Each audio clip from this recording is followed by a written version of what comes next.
Hello, can everybody hear me? This is Roberto. I'm trying to get onto a laptop right now. Yep, thanks, Roberto. And Sarah, are you good? Not yet? Okay, I am ready. Hi. Just a few points of clarification. If there's someone on the YouTube stream named, and I don't mean to butcher this name, Cho Jennifer Digiseglo, you put your email in incorrectly on the form, so I can't invite you to the meeting. If you put your in the YouTube chat, I can invite you. So I just want to make sure you didn't think we forgot you. I'm just checking the stream. Stream looks good. Okay, and that works. And I am ready to do the minutes. Thank you. Okay, I will call this special meeting of the Jones LSC to order at 6:03. And Sarah, do you want to call the roll? Yes, and Rachel, is Rachel here? Yeah. Rachel, can you help me monitor the YouTube chat, please? Yeah, absolutely. Thank you. Okay, roll call. Andrade. Present. Bowman. No Bowman? Okay. Clancy? Present. Cresswell. Here. Hillbrands? I see Troy. Bowman maybe will join later. Okay. Troy? Well, maybe I had to step away for a second. Kerr. Present. Land? Yes. Mana Hoppenworth. Here. Ma present. Martinsek. Here. Menjivar. Present. Can you hear me? Powers? Yes. Powers? Here. Zen. Here. Serna Prado, I'm assuming, is not able to make it. Okay. And did you say there's a problem in the YouTube streaming? Sarah, do you want to check quick?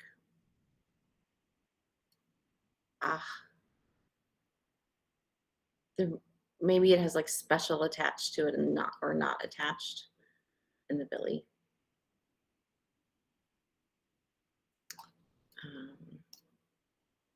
Okay. Let me check that on the agenda.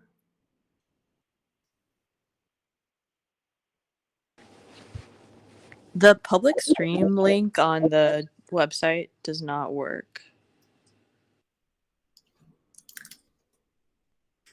So maybe Troy could fix that in the news item. Is that where it's wrong? Yes. Yeah, that's where it's wrong.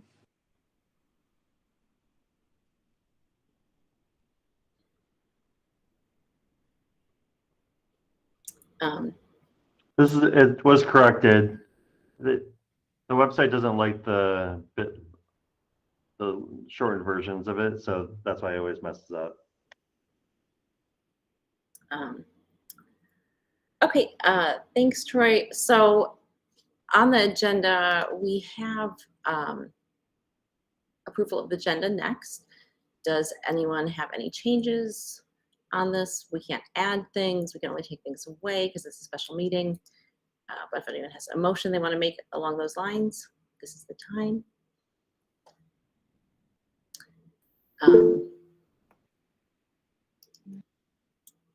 Shivani, go ahead. Hi, yes, quick question. Will there be a closed meeting closed session as a part of this meeting? We have not planned that. If there's something that someone wants to share that would only be appropriate for that, I think we can vote to go into that and close on the spot to do that. But right now, I don't anticipate that.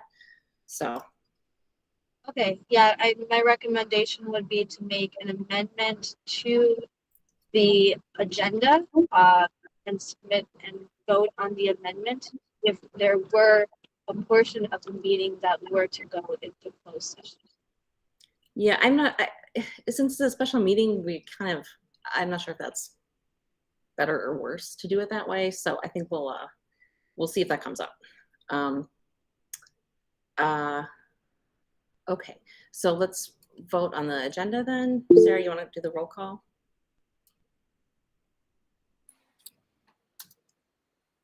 Yes, I see Roberta just wrote in the chat that the stream is not working. It's not, the stream is fine. It's the link that people had was not working. And so I've emailed a few people that have responded to our email, and I believe that Troy just fixed it. Also, if anyone can always go to our YouTube channel, but I know they might not know where that is. The stream itself, okay, fine. Getting out of phone calls. Okay. Yes, motion to approve the agenda. Does someone make that motion? I'll make it. I'll make a motion to approve. Second. I'll That second. Clancy? No, that was Daniel. Oh, Science. Andrade, Yay. Bowman? Not here yet. Clancy, Yay. Cresswell, Yes. Hilbrands, Yay. Kerr, Yay. Land, Yes. Mana Hoppenworth, Yes. Ma, yay, Martinsek, Yes. Menjivar, Yes. Powers, Yes. Zen. Yes. Okay, the agenda has been approved. I make a motion to approve the minutes from the February 8th, 22 LSC regular meeting. Do I have a second? I'll second. That was Deborah. Roll call, Andrade, Yay. Clancy, Yay. Cresswell, Yes. Hilbrands, Yay. Kerr, Yay. Land, Yes. Mana Hoppenworth, Yes. Ma, yes, Martinsek, Yes. Menjivar,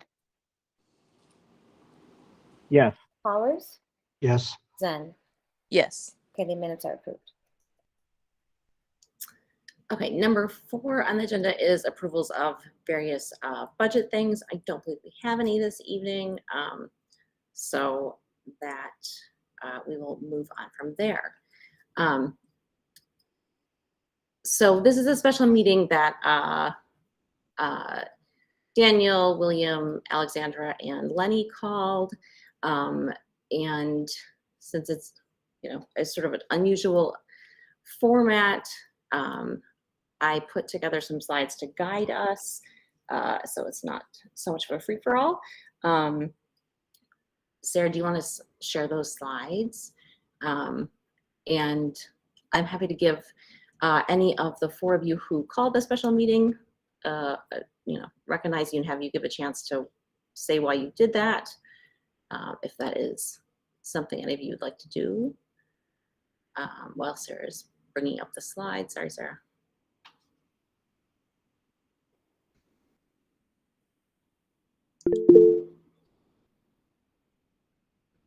William? Yeah, so I just want to take a quick second just to recognize. So we called this meeting basically because obviously there's a situation going on regarding the track team, and to be perfectly honest, the LSC is not receiving the clearest information about what's going on, and that's not a fault of anyone. We're just getting a lot of information from a lot of different people. And so I think kind of at least my idea, and what Lenny and Alex and Daniel and I have talked about, is sort of starting this meeting by going over what information we've received and public participation and figuring out what's going on in this situation. And then as the meeting moves on, discussing what steps we need to take and solutions we can do to resolve this as a community. So I do just want to say real quick that the LSC is not like 100% clear what's going on. And so if there's some moments in which we need to clear things up, we're really sorry about that. We're just trying to understand as we go because we don't have the same picture that people involved in the situation do.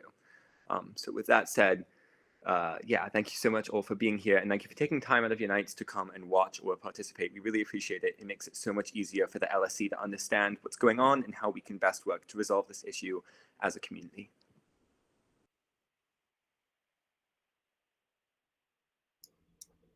Thanks for that, William. So I just put together, we have a lot of people in the meet where we don't usually have quite so many. And some of the public participation I think would make more sense as we discuss the agenda items. So please be alert to being called to give your public statement. Sarah, if you want to go on to the, well, so let me actually go back to that last one. So the overall goal, as William was explaining, is to get some information about just what is this recent situation with the girls track team, and the departure of their coach, and also more generally, how does gender parity in the sports department relate to that? And so that's what those two agenda items are, 5 and 6. So I have a little message from the chair on the next slide. So, you know, our goal here is to move towards some clarity on what the current state of resources are for the girls track team and what that is for other sports as well, to do this because we want to be able to fulfill our duties as a council. So we need to keep that in mind, that that's what the purpose here is. And it's not for the LSC to weigh in on some moral judgment of any of the participants in the situation.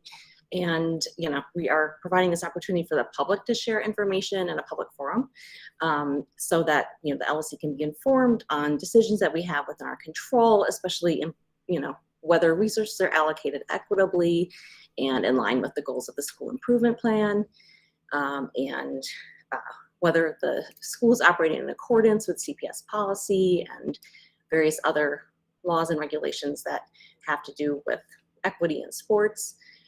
So I had some little guidelines here. Please don't speak without being recognized by the chair. And I may have to interrupt you to ask you to wrap up if you're giving a public comment, so that we can hear from everyone sufficiently. Don't feel like you need, if you're speaking because you signed up for public participation, don't feel like you have to use up your 3 minutes. You don't have to say the same thing if you've already heard it before. Someone else has made your point. It's absolutely fine to say that you are affirming that contribution without going into the details there. Try your best to not compound harm. I think that there's been a lot of, you know, as William says, we don't know everything, but it's certainly clear that people are very stressed and tense, and there has been harm done. And so to the extent that your contribution can avoid compounding that, please try your best. This meeting is not about some single member of the Jones community. And if people feel that wrong has been done or misconduct has taken place, we have an appendix at the end of this slideshow. We can share the link to the slideshow on the YouTube channel and on here. And there's an appendix about how and where to report misconduct. So keep that in mind. If we are not the Office of Student Protections, we are, as the adults in the LSC are covered adult individuals, and we need to report things to various bodies when we learn of them, but really do consider whether what you are contributing is better made as a report somewhere else if it is serious wrongdoing. And to the extent that what has happened up to this point is relevant, we want to hear some of those facts, but do keep in mind what I've said for 2 through 4, and, you know, try to keep those guidelines. And finally, please, if you're in here in the meet, don't use the chat for substantive comments. Please just use it for logistical stuff, like, you know, YouTube stream not working, or I can't unmute myself. And Sarah, do you want to go into the next slide? I put some links together for the LSC and for just the general school community on the sorts of relevant laws and regulations and policies that are important here. And so those are links, and you can look at those at your leisure. This is not an exhaustive list, though. For another little piece of background that I think is important, if you want to go to the next slide, Sarah. The one thing that I did today, I talked to Craig Garber, who's an assistant executive director at IHSA. Sorry, there's a little typo there. Let me fix that. And he has responsibility over track and cross country. He did say, and I think this is important context for everyone, that if a school has a girls team in a sport, then a girl athlete must practice and compete with that team. And you can have coaches that are coaching both boys and girls. Team members can have individualized instruction from someone who's not a coach. But fundamentally, if you have a girls team, then girls are part of that team. So we should keep that in mind in terms of what options are in terms of providing what athletes need. Another thing to keep in mind is that CPS is under a resolution agreement with the office, the U.S. Department of Ed Office of Civil Rights, with respect to Title IX and sports like gender equity. I put a link to that agreement on the previous slide. And as of October 2021, which is something we discussed at a previous meeting, Jones was not in compliance with that agreement, according to, I think it's Anita Williams in the Title IX office. And one additional point, I think, of interest for the school community is that the Office of Civil Rights has opened an investigation earlier this month of sex discrimination in the provision of equipment and supplies for sports at Jones. So that background, I think, is important, that, you know, we have not achieved equity here, and we should keep that in mind, that this is a, you know, a very real and pressing issue in our school community. Let's get this link for Daniel. Okay, and yeah, so that was just some background. I think it's helpful for everyone to know and to keep in mind as we talk about what has happened. I have on the next slide sort of a remainder of meeting, what we can cover. We have gotten a lot of emails and both public comments for this meeting, but even before this meeting, we got a fair amount of emails, including from Dr. Powers and from parents and athletes. So I don't know if we really want to peruse those. Since we have, let me look at the participants who are signed in here.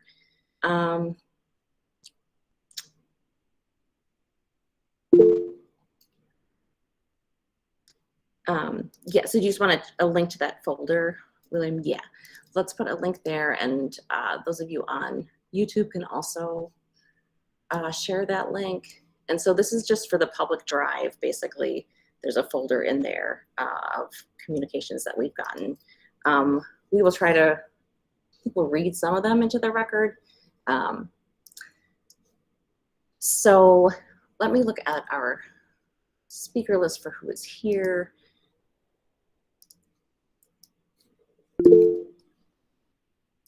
And whose hand is up here?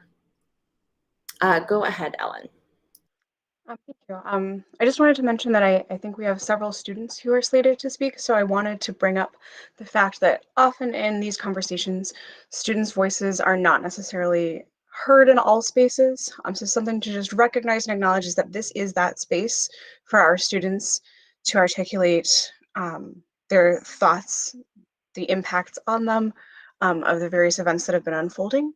So just something that I wanted to make sure to bring to the forefront is just that recognition that this is a special meeting largely called by our student representatives with a significant student presence. So just to be cognizant that these are students who are speaking in this space because they may not have been heard in other spaces, and this is that forum for them. So I wanted to mention that. Yeah, I think to that point, I would like to cover students first on this list of the speakers. And for people I'm not sure about, just say whether you're a student. So I think the students we have here are, or who have signed up. Max Cordy, I don't think is here, and it's a separate topic. I think it's the only instance of a separate topic though. Other students, Evelyn Het, I don't think Evelyn is on unless she's on with one of her parents. Evelyn is present. She's with one of her parents. Okay, that's helpful. Thanks. And then I think other students are, Diana, are you a student? Yes, I am. And then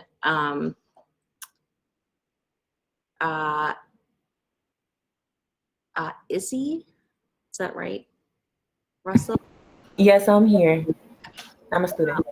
And then Anna O'Brien and Selma Taylor.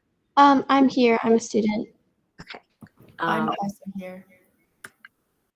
And then I don't think anyone else is a student. If you are a student and you signed up, can you just identify yourself right now quick? Okay, I think we're good. So let's just go down the list there. You know, take your 3 minutes. I think Evelyn asked for some extra time, which is fine. And we are going to try to keep the overall speaker time to not super much more than like our standard 45 minutes that we have in our bylaws. But we will, you know, a big purpose of this meeting is to hear from people. So we'll keep that in mind. Okay, Evelyn, do you want to go ahead? Sure. Okay, great. I'd like to address the members of the LSC, Jones community members, and students. My name is Evelyn Het, and I'd like to speak to the matter that caused Coach Reeves to resign. In an effort to provide you with a clear picture, it is necessary to provide background information. In May of 2021, a decision was made by then girls head track coach, Coach Reeves, and assistant coach, Coach Wickham, and Jones administration that I would be training with the JCP boys team. This decision was made as an effort to provide me with training partners that ran at my pace. Prior to this transition, I was often running alone. This posed concerns for my health and my safety. For the 2021 track season and the 2021 cross-country season, I was afforded an equitable opportunity at Jones, one that provided me with runners running within my pace. My new training partners welcomed me and supported me. They did not view me differently because of my gender. This transition was very beneficial for me. I was able to get the push I needed during practice to meet my goals in competition. This is reflected by the personal records I set during the previous track and cross-country seasons and my overall ranking in the state. My goals are to continue to set new personal records, improve my ranking, compete at state, and hopefully be recruited to run in a D1 college program. After reaching out to Coach Reeves at the start of this track season, he made it very clear during a phone call on January 11th that I should not be afforded training partners within my pace because those training partners were of a different gender and this would be considered preferential treatment.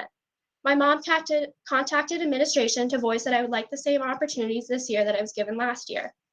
A meeting was arranged for my mom and I to speak with Coach Reeves, newly hired distance coach, Coach Beebe, and the athletic director, Mr. Stroke. During this meeting, Coach Reeves asked if there were any reasons why I did not feel supported by him in the past. I expressed that at the start of the 2021 track season, I was asked to implement the distance workouts for the girls, and these workouts were a regression in terms of what I was doing alone for the months leading into the season. I also expressed that Coach Reeves failed to communicate with me about whether or not I would be entered into a meet on April 24th, after I had asked for the opportunity to race. In his words at the time, quote, exhaustion overtook him and therefore he could not communicate with me. Coach Reeves responded by telling me that these reasons were not enough to feel unsupported by him, but were rather the result of me having a microaggression towards him. I'd like to note that a microaggression is defined as everyday, subtle, intentional, and oftentimes unintentional interactions or behaviors that communicate some sort of bias towards historically marginalized groups. Coach Reeves also pointed out that he feels my mom used her privilege by contacting administration and therefore undermined him. I was completely baffled as to why Coach Reeves would think any of my feelings about the support I received was in any way related to either of our gender or race. It was during this meeting that I was given 3 options by the coaches at this meeting. Train solely with the girls team, and then I would be afforded the opportunity to compete as a Jones runner. 2, if I choose to train with the boys team as I had done previously, I would not be afforded the opportunity to compete as a Jones runner. 3, detach from Jones. During this meeting, it was never mentioned to me that the boys' team practices I had been attending were being counted as practice absences.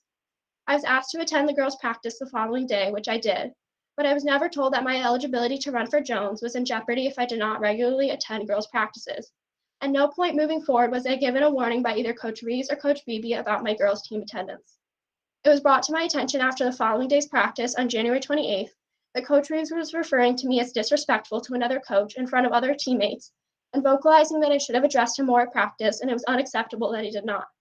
Later that evening, my mom received an email from Coach Beebe stating the most straightforward option was for me to be trained solely with the girls' team. The following day, Saturday, 1/29, my mom requested a meeting with coaches and administration to establish a fair and equitable training situation for me, one that would allow me to have training partners. Coaches offered to meet on February 2nd, but the administration was not available, so the meeting was postponed. On February 4th, my mom came to school to meet with Mr. Stroke in an attempt to get some sort of plan for me as I was struggling without an approved training situation. Mr. Stroke advised my mom to meet with both assistant coaches from the girls and boys team after practice that day. Both coaches went to confer with Coach Reeves before we discussed a plan because they felt he should be part of the discussion. The three coaches returned to where we were waiting, and I was told by Coach Reeves that I was kicked off the team because I had violated the attendance policy. My parents requested a meeting with Dr. Powers the following day, and I met with him on Monday, February 7th.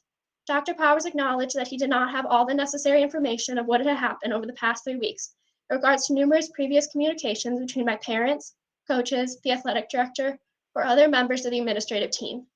3 days later, on February 10th, I, along with my parents, coaches, Mr. Lopez, and the Jones administrative team, received an email from Dr. Powers indicating I would be allowed to run for Jones and my practice schedule would consist of practicing with both teams.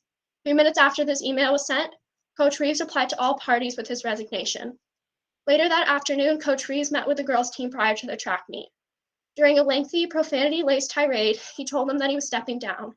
He told the team his reasons for stepping down was because if I was part of the team, his integrity was gone, and if I was there, he would not be.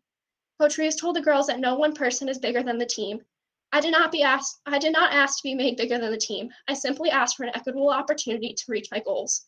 I cannot help that Coach Reeves made me bigger than the team. My presence is enough of a reason to have made him quit. Coach Reeves told the girls that he was giving them this information so, quote, they can judge as things move forward. And judge they did. As instructed by their coach, they have judged, and I am subject to their judgment. Based on limited and false information, I am viewed as someone who is refusing to train with the girls because I've asked to train with partners at my pace, something Coach Reeves was against from day one. Someone who refuses to adhere to track policies, someone who's taking opportunities from other girls, someone who's disrespectful, and someone who lacks integrity. My teammates have been overheard saying that I would be better off dead or I should burn in hell for what I have done. My hope is that this meeting allows for some sort of resolution, and I am no longer the focus of other runners and parents. I hope that I, along with other members of the track team, can focus on what we should be focused on, running to the best of our ability. Thank you for giving me this time to speak.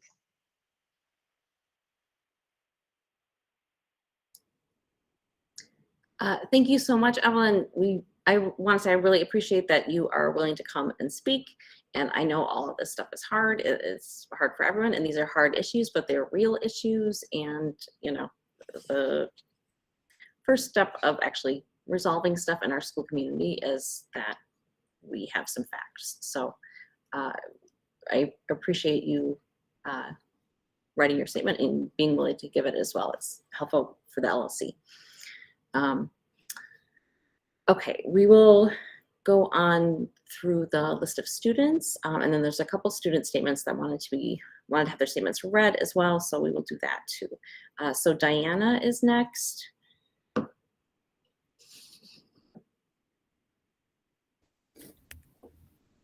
Hello. Hi, Diana. Go ahead.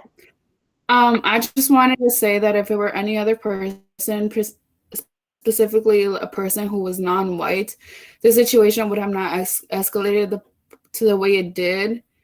And rules are rules. If you miss more than 10 practices, it has been a rule for many years since I started Jones as a freshman 4 years ago, that if you miss more than 7 practices, you're automatically out. And from what I know, she did miss more than 7, which, as we know, Coach Reeves is really into rules, and we know what the rules are going into the track team, that it's just unacceptable to miss more than 7 practices. So that's all I have to say.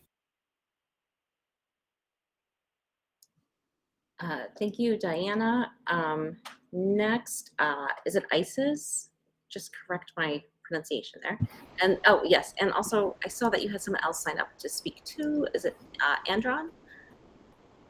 Is it like your Yes, yes. Okay, and I'm sure I butchered your name too by the giggle. It's okay.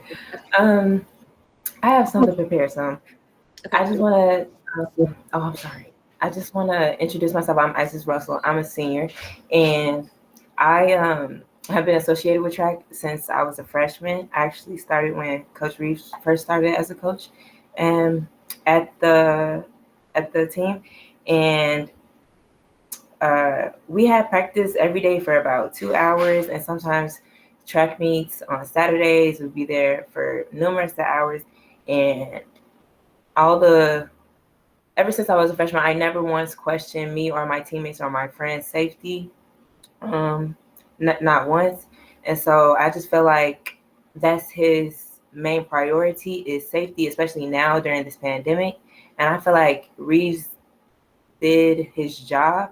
I feel like, just like Diana said, he's a man of his word. He's a man that sticks by his rules. And I just feel like he did his job. It's just a matter of people having a problem with how he runs his job, but that's nothing to do with him. That has more reason of how people want to be treated versus how they deserve to be treated.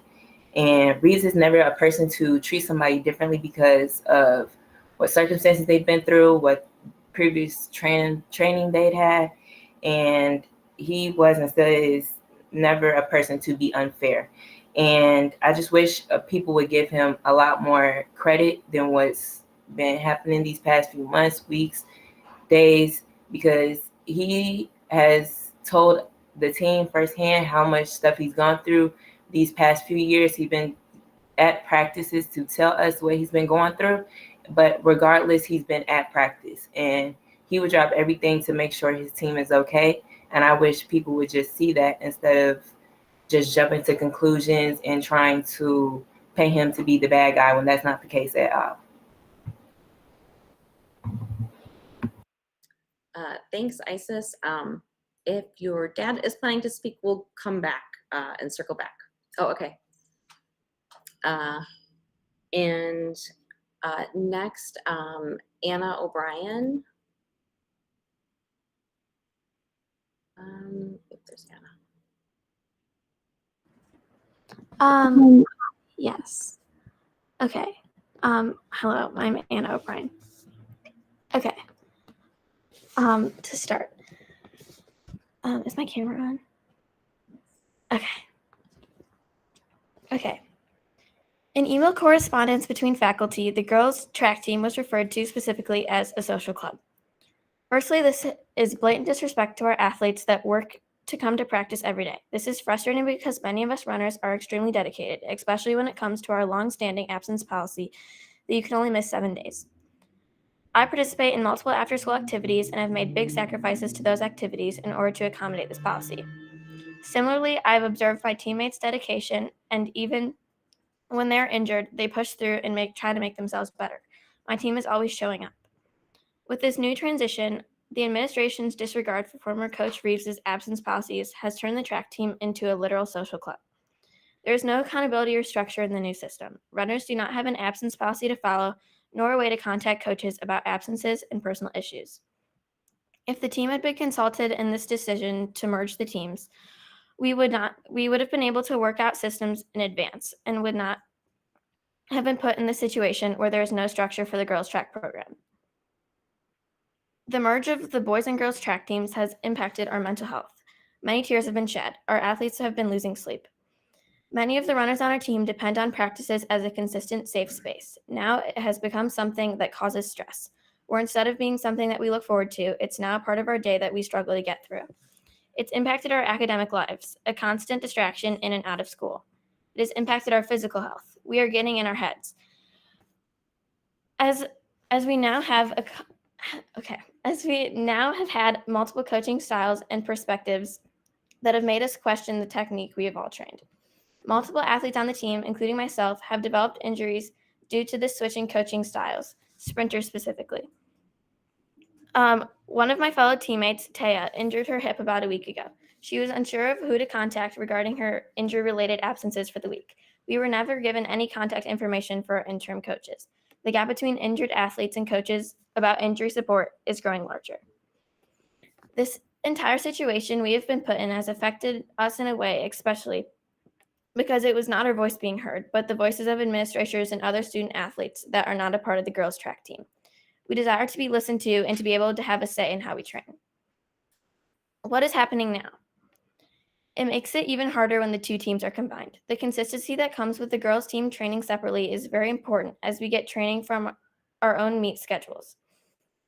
In the past few days, the boys have had 2 meets and the girls have had 1 meet, but it was rescheduled, which we were not able to attend because logistics regarding registration were overlooked in the midst of back and forth emails and meetings about the situation. The boys and girls team not aligning in this way have also resulted in the girls not having access to the sprint and hurdle specialist coaches. This brings back the issue that the girls team was thrown into the boys team as a quick fix and not an equal marriage of the teams. And again, we had no say in it. How has this been the best decision for our team? What positive has come out of this for the individuals of the girls track team? Who is happy? Okay, thank you. Thanks so much, Anna. We will hear from Selma Taylor next.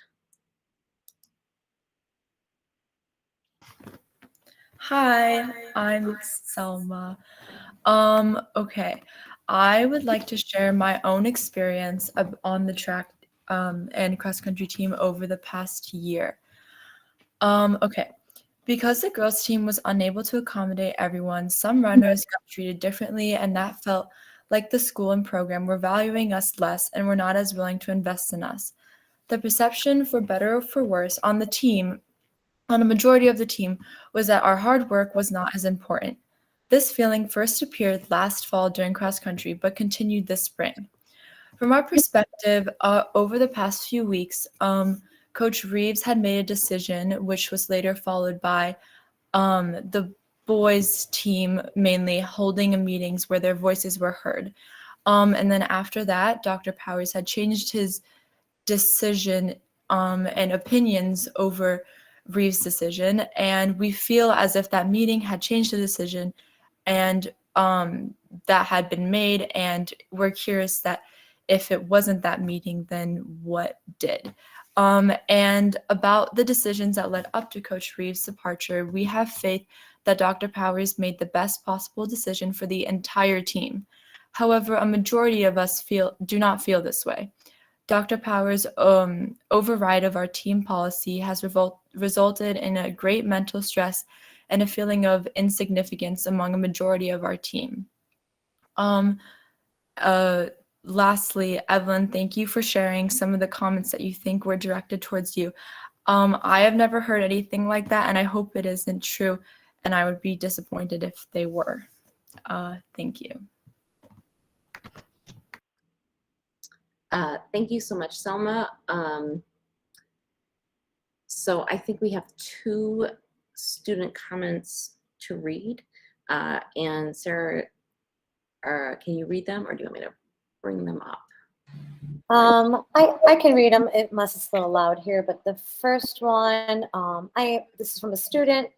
I'm currently a senior at Jones College Prep. I have loved my 3.5 years at Jones because of the acceptance in the Jones community. I feel like we're a team and we're in this together. We pull each other up and work for the whole. That's why I'm extremely disappointed in what has been occurring regarding Coach Reeves and the girls track team. Coach Reeves has been my coach since I joined the track team my junior year, and he's made such an impact on my life. From what I understand, one reason that Coach Reeves has chosen to coach the girls team is that he wants girls to know that they are as capable and strong as boys. I've experienced that as part of the team. He spends time giving each and every one of us real-time feedback. For example, after my race Thursday night, he told me what I did well and what I needed to improve upon. I am not the best runner on the team, but Coach Reeves still pays attention to me in races and practice. I feel that he is invested in me and my improvement as a runner. This is true for every other girl. No one receives special treatment. Coach Reeves is consistent in telling and enforcing the rules. Toward the end of last season, I was removed from the team for missing a meet and not informing Coach Reeves that I couldn't be there. My parents and I were upset by this decision, but we understood that the rule was in place for the good of the team. No one is above following the rules. I want Jones to be a place where Coach Reese feels he can remain in the community as a girls track coach and a teacher. That is a Jones that I fell in love with when I visited in 7th grade. I am upset that you didn't support Coach Reese in the enforcement of a known track rule. I hope you reconsider your decision because it is affecting many people in the Jones community. And I can read the last comment. Thanks. I'm going to use, this person said I can use their name. My name is Levin Chambers. I was the senior captain of the Jones Girls Country Team for the 2021 season, and I have been a member of the cross country team for the past 4 years. In September, I sent the attached letter to Mr. Corsetto and the cross country coaches, Coach Edelman and Coach Ayala, in an attempt to bring attention to the treatment of the girls cross country team in comparison to the boys. This was not a new situation. However, my role as captain allowed me to feel empowered and safe enough to finally bring it up. I was wrong. Instead of being met with understanding and support, I was condescended to and the issues dismissed as irrelevant. In the letter, I said I would be bringing the issue to the LSC. I did not do that, as I instead chose to try to mend team unity at the time. That plan did not work, and after the reception I got from coaches, I did not feel comfortable taking it further. I was clearly mistaken, as the issue has compounded and destroyed the unity of the track team as well. As someone who cares deeply about girls athletics and the girls running program at Jones in particular, the recent events have been devastating, and I sincerely hope that the issue can be resolved in the manner most beneficial to the team and the girls that are part of it. Thanks, Sarah. And then we have another student who is now on the meet, Jennifer. Yeah, I'm here. Great. Yeah, I'm Jennifer. I'm a senior, and I've been on the team, or I was on the team since my freshman year, so when Reeve started out. And I just wanted to point out, like, since I started the team freshman year, it was very clear what the rules were. Like, Reeves made it very transparent and very apparent what the rules were and the consequences for those rules. And I feel like that's one of his very, like, obvious characteristics. He's very clear about what he expects and, like, what the consequences are. And to echo the last comment that was made, like, when that person was removed from the team because they didn't attend to me, they understood that was going to happen because Reeves is very clear in what he expects from us and what he wants. And something he really values is communication. With the absence rule, it's also like you're supposed to communicate while you're absent. And Reeves himself is very communicative and very transparent about what he's going through, what he expects. So he just wants that reciprocated. So that's when it becomes an issue. So even with the 7 absences and not knowing that she should have had checked in, it's also, there should have been some sort of communication towards Reeves, because at the very least, that's what he's expecting. And also Reeves stepping down, I don't feel like that's in response to one individual, but also just like his whole experience with the track team. Like since freshman year, there was an issue with coaching, and then COVID happened, and now this is just a matter of, it's a lot to deal with. And that's one of the reasons why I stopped doing track, because I just wasn't getting the experience I wanted anymore. So I felt like it's just a lot. The track team is a lot, and that's where that removal of himself from that situation is coming from. It's not coming from one individual. It's coming from years of having a team that's not running smoothly and so many issues coming into place where it's destroying the happiness and the joy that we reap from running the sport.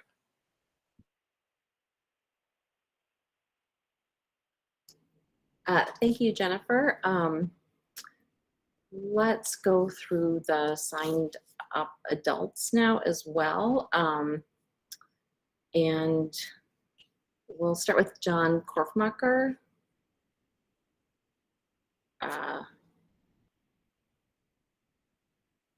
Hi, John. Hi, sorry. Oh, that's okay. Go ahead. I couldn't get the camera turned on. I think the larger issue, there was a meeting that was held earlier today, specifically about the track situation with Coach Powers. And I think one of the issues that Dr. Powers, sorry. One of the big issues that came up is really how little money Jones has to contribute to the athletic programs, and that a lot of money, or a lot of the resources that seems to go to the different teams is raised by parents. And so in a way, saying that, it essentially, on the one hand, it kind of ties their hand, it kind of ties Joan's hands by saying that they're, well, you know, what we have is just what we have, and we distribute it as best as we can. But it also kind of lets them off the hook at the same time. So if there is kind of, if boys teams, for example, are getting more money or more resources than the girls teams, then that becomes the fault of the parents. And, you know, so then it's a question of, you know, what parents are going to be opening up. So the solution always becomes then, well, what parents is going to open up their pocketbooks to take care of that issue? And what we need is a school that can kind of address this more kind of collectively think about problem solving, a solution for getting resources that can be distributed more fairly across the teams.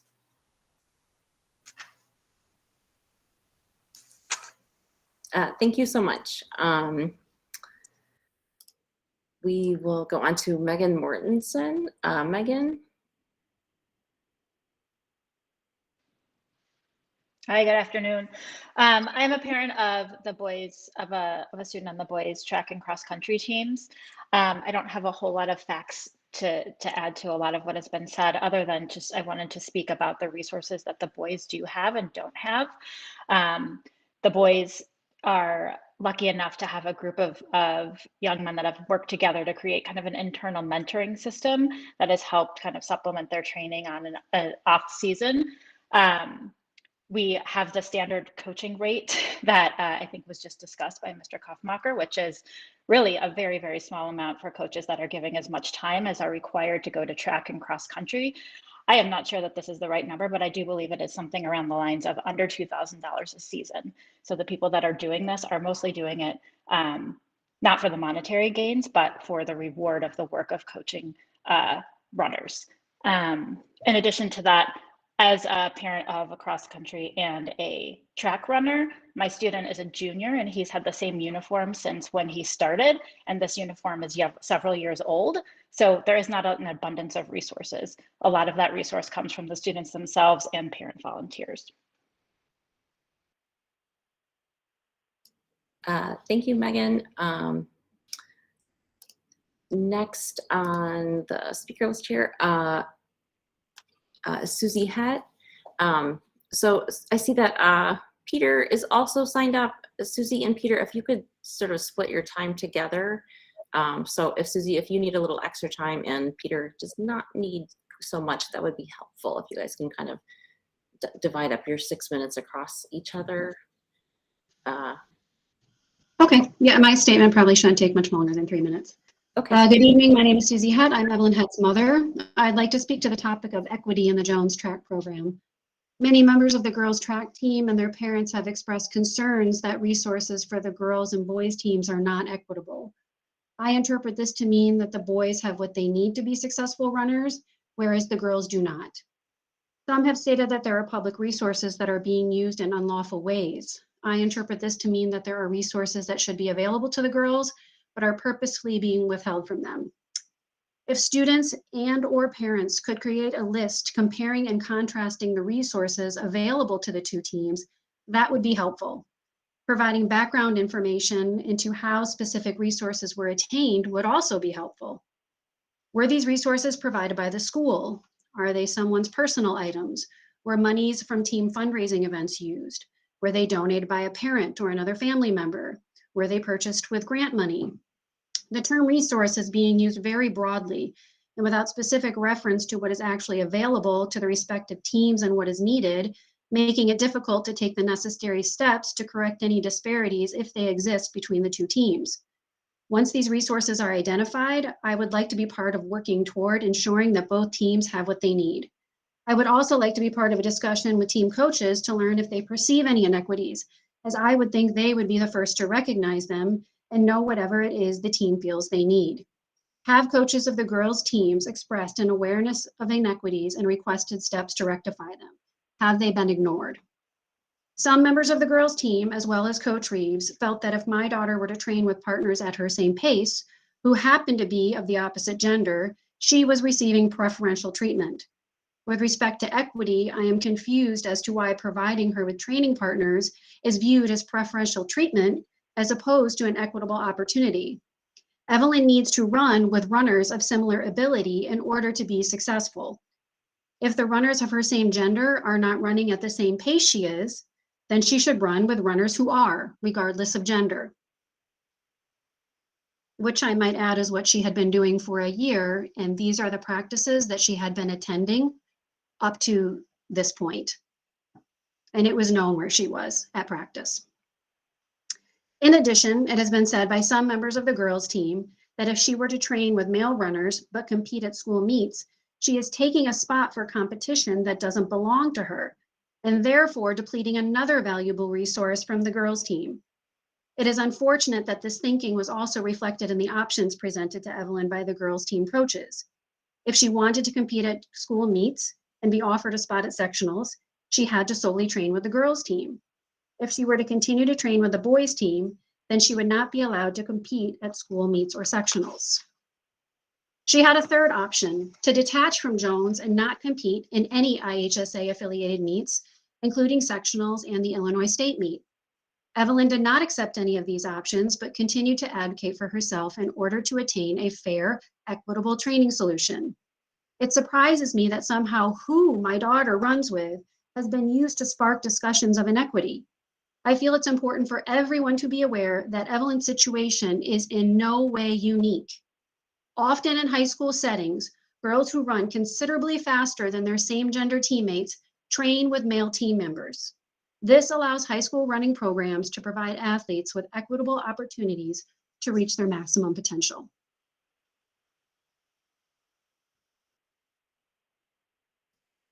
Thank you, Susie. Next, we have Gabe Gonzalez. I knew this was going to happen when I was eating. I apologize for that. No worries. In a second. Hi, my name is Gabe Gonzalez. I am the parent of a student on the track team and also on the cross-country team. I use he, him pronouns. I'd like to start by echoing something that was pointed out in the sort of standing rules for this meeting and also in several of the comments by several of the students.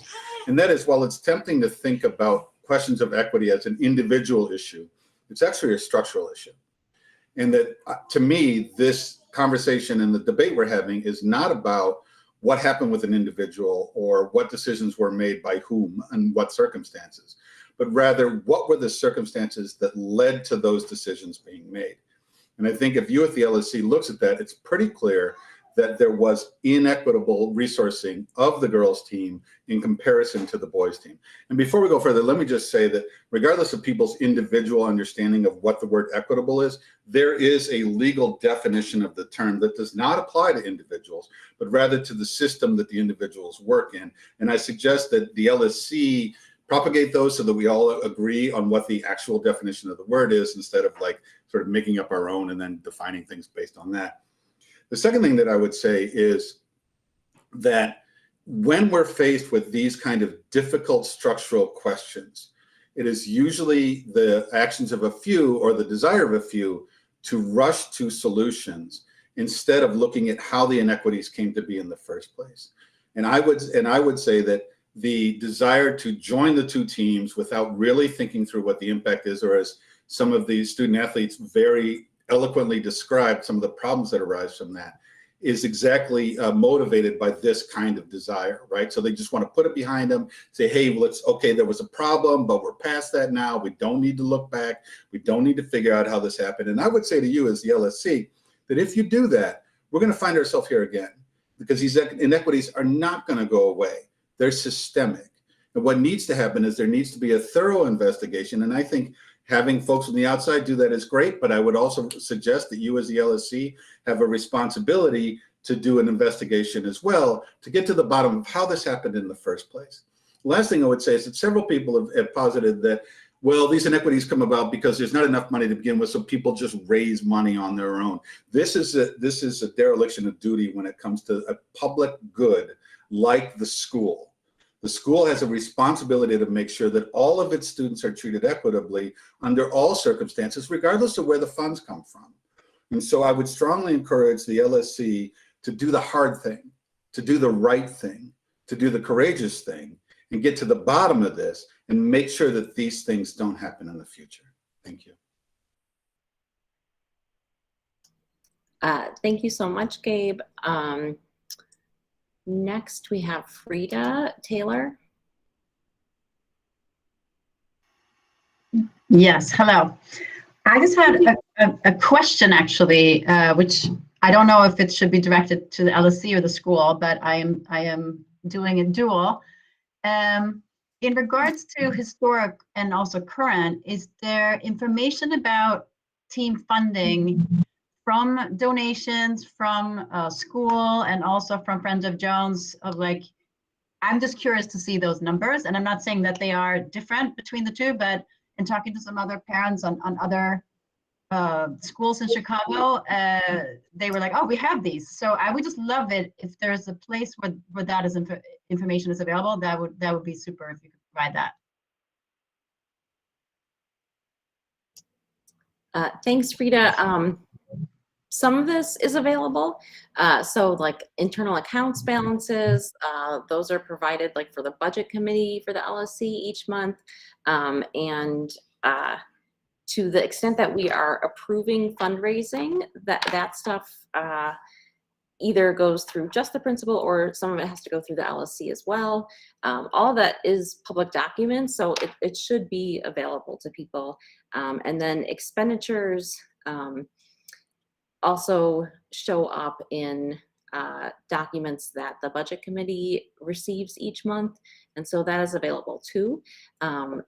So I think like over the last year, a lot of this has, been assembled and become more transparent, but I think there's still information that I know even I as an LSC member could use.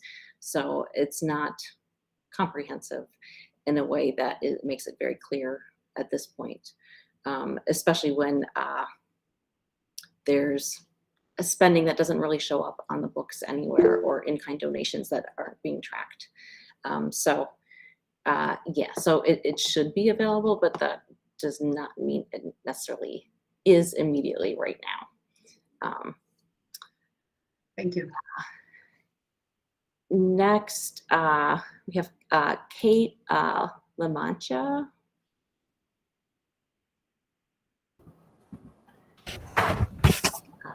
Hi, Kate Lamantia. So I just wanted to speak. I think the girls just want to be heard. They loved Reeves. I said before at a meeting, they're going through all the emotions of going through a loss. This was a loss for them. He was a favorite coach. He was a favorite teacher. And the girls want to be heard. I don't particularly like the timing of this LSC meeting. We had a meeting today with the Jones administration at 4 o'clock.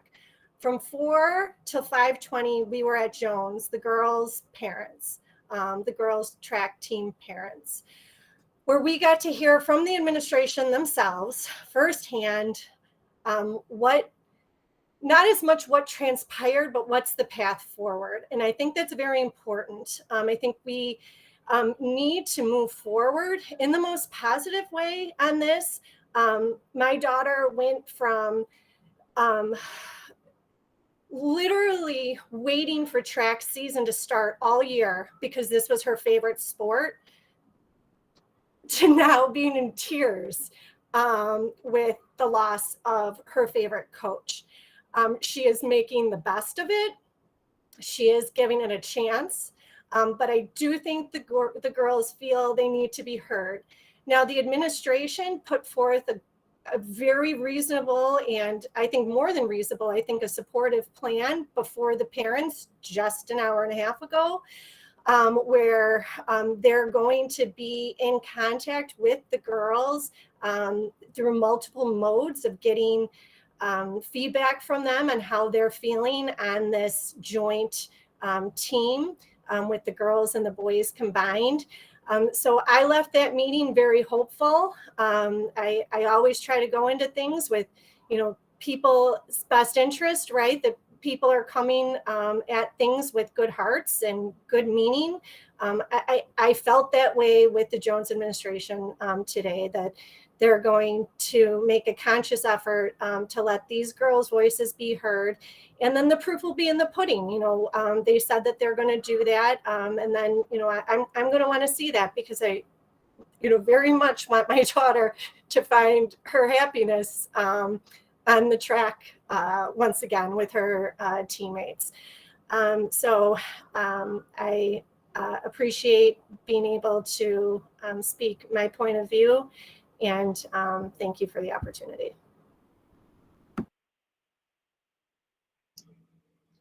Thank you so much, Kate. Melissa Stanley. Sorry. Yes, well, I just want to say that I think it's wonderful that all these young women are speaking up for themselves and trying to demand what they need, even if it's perhaps at polar opposites. Very sad to see Coach Reeves go, and my daughter was also kicked off the team last year for missing a meet, so we know what it feels like.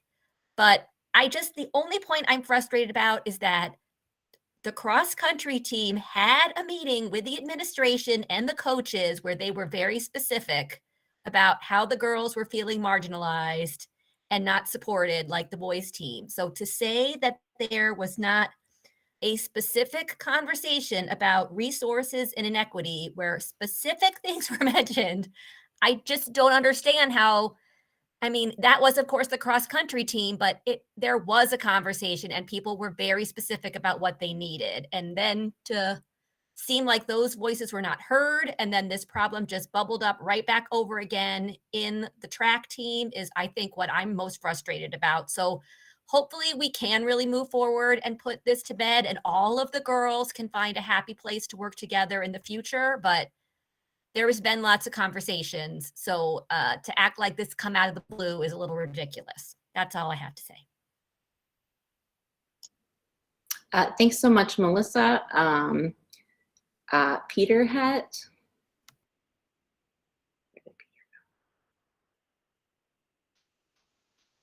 He's choosing. Peter had left the meeting, yeah.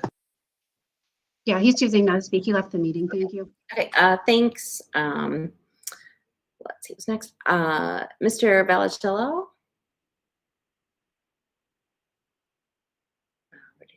Yes, I'm here. Thank you. Great. I'm sorry, I'm just from school. I just wanted to say 1 minute comment. I stay at school until like 6:30, 7 o'clock every day, doing the SAT prep and other programs. And the girls track team practice right in the hallway, where is my classroom. And I would tell you the spirit that I see in that team, it is so nice to see from the coach and the team members how organized, how disciplined everything happening there is. Instructions, when he gets them to do the warm-ups, the exercises, and sometimes when he gives the feedback, what I have seen, the feedback he gives them in a circle and gives the pros and cons. What is going on? I mean, what is good and what needs to be improved. So what my perception I have seen is a good control, good direction, strict to the point where controls all these like 20, 30 girls team. So it's like a good spirit happening from the team and from the coach. Thank you. Thank you so much. Diana, no. And Bertrice. Let's see here. And maybe there is not anyone on here. I don't think. Am I right, Sarah? Go ahead, Deborah. So I just want to take a moment to well, when you're done with the parent speakers and teacher speakers, come back to me if someone else needs to speak, because I want to address this point of what's equity. Yes, that would be great to hold on that for now. Okay. I don't think, is there a Patrice on here? I don't think so. So is Mr. Slater here? Yes, I am. Yes, I am. Well, let me. Greetings, everyone. I am Mr. Slater. I am one of 7 Black teachers at Jones out of, let's say, maybe over 110 teachers at Jones. And I feel that we are missing an opportunity to change the culture of privilege. This isn't the first time I've talked about a culture of privilege at Jones. I also feel that this is, or we're missing the opportunity to support a Black teacher. Yes, when you don't support one Black teacher, you're not supporting us all. And when we talk about support, we're not only just talking about, or I'm just not only talking about administration, I'm talking about staff and parents as well. There should be more students also. So everyone can share, or I should say the mud has been splashed on everybody. The sentiment now, in my mind, is that Black teachers need not apply nor stay here at Jones. Mr. Reeves has been harmed. Who is trying to heal his hurt? I haven't heard that yet. Not unless I missed it. I know I had to run to the bathroom, but I hadn't heard that. What about his healing? What do I say to other Black teachers who are thinking about joining Jones, other than the truth? And I'll just let that be my last word. Thank you, Mr. Slater. And then Mr. Reeves.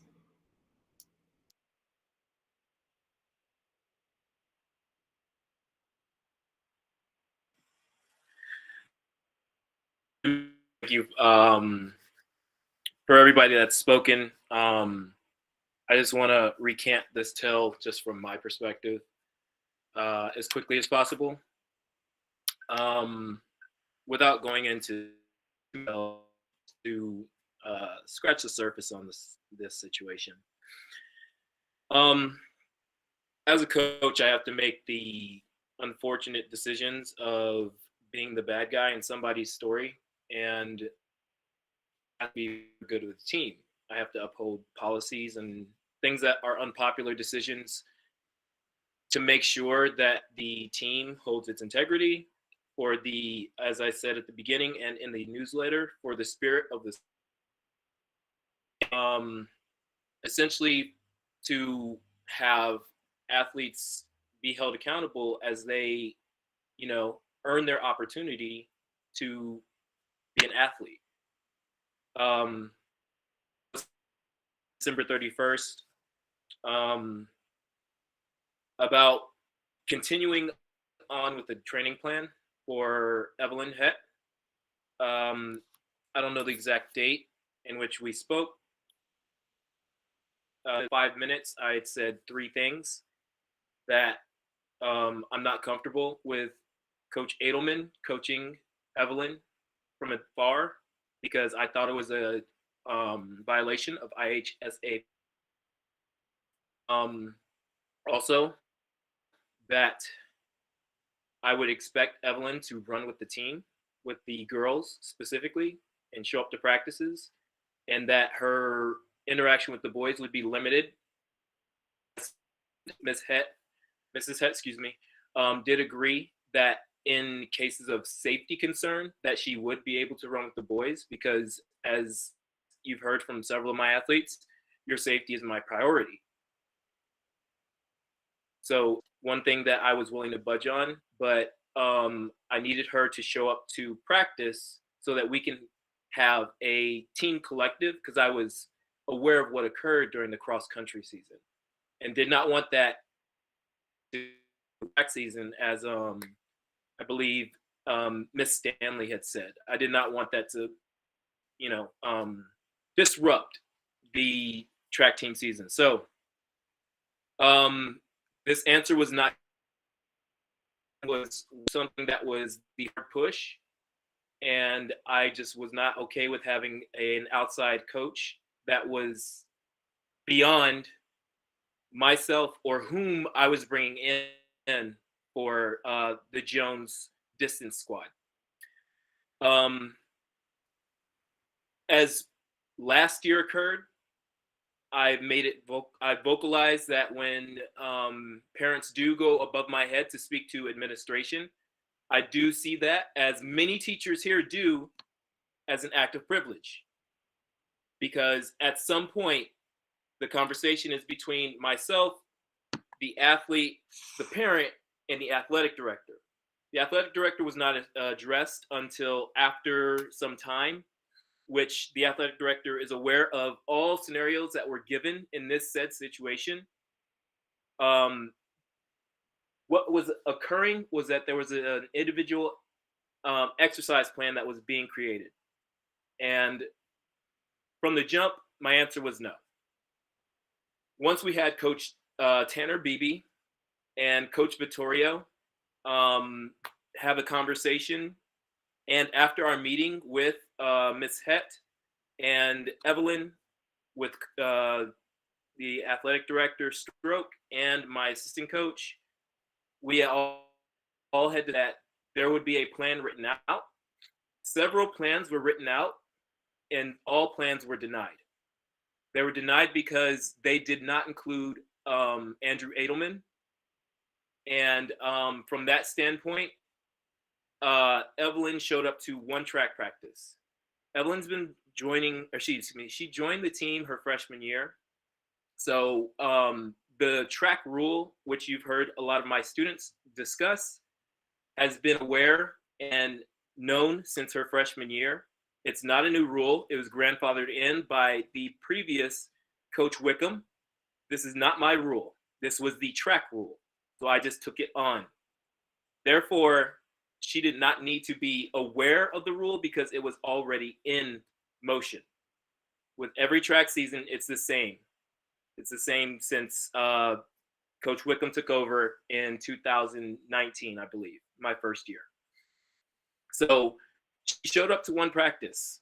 And from showing up to one practice, she's also missed several other practices. She had not communicated with myself. Therefore, that shows up as an absence. Therefore, if there's no communication with me, I understand that, again, there was a clear understanding that there was a discomfort around speaking to me. There was also a discomfort around Mrs. Het speaking to me. It was brought to my attention that the conversation would be cut off between myself and Ms. Het. So therefore, I did not receive any emails. I was just brought to the table by the assistant coaches, which at some point, because of the consistent emails, Coach Vittorio, the boys coach, dropped out of the conversation and restricted Evelyn himself from coming to the track meet or track program, which in my eyes, she was going to that program and not coming to the girls team. So it didn't seem like she was on either team then. So she had missed several practices. She showed up to one of ours. Therefore, by policy, her own admission, she omitted herself from the team by not adhering to the attendance policy. So because of that, I removed her from the team. I brought this to Dr. Powers. I brought this to athletic director Stroke and several other coaches to make sure that I'm not making an emotional decision, because this had been clearly an emotionally charged exchange between myself, Mrs. Het. I wanted to make sure that this was by the books. So at this moment, upon anybody who has listened to this story, I have not received one person saying that I did the improper thing.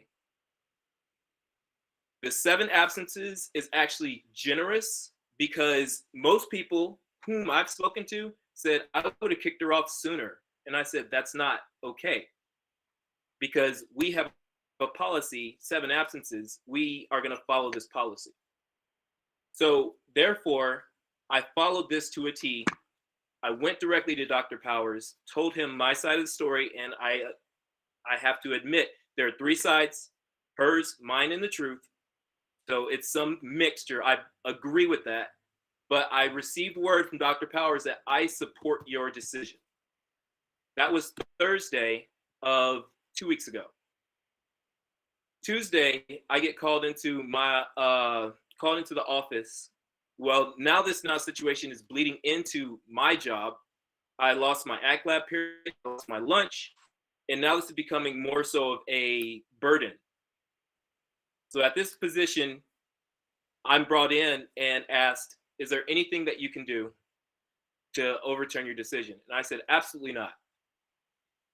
There's an opportunity in which she can compete. This is not some type of jab at Evelyn. This is just adhering to the team policy and the integrity of the team. I told everybody I've kicked 2 people off the team. This year, I've kicked 1 person, due to mental health reasons. I'm worried about the safety of some people, and also I'm worried about the integrity of the team. It's very black and white for me. So in this moment, Thursday, right before the meet, at the beginning of the day, I was told without any type of discussion that she would be allowed back on the team. At this point, due to all of our training based around the equity team of Davis Squared, we had a moment, just as Mr. Slater said, to back a teacher of color. This has been mentioned several times over the course of the 2 years since the Jones BIPOC Instagram page has come up. We've been speaking about equity in the workplace and retaining teachers of color, backing teachers of color. I got a word to be backed here, and it was taken back. So as soon as it was taken back, at that point, yes, I did say I will be stepping down from the Jones as the Jones head coach because I do not have support.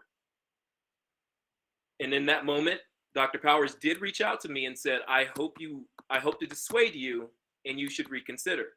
And I said, this is not a decision for me. This is a decision for the team.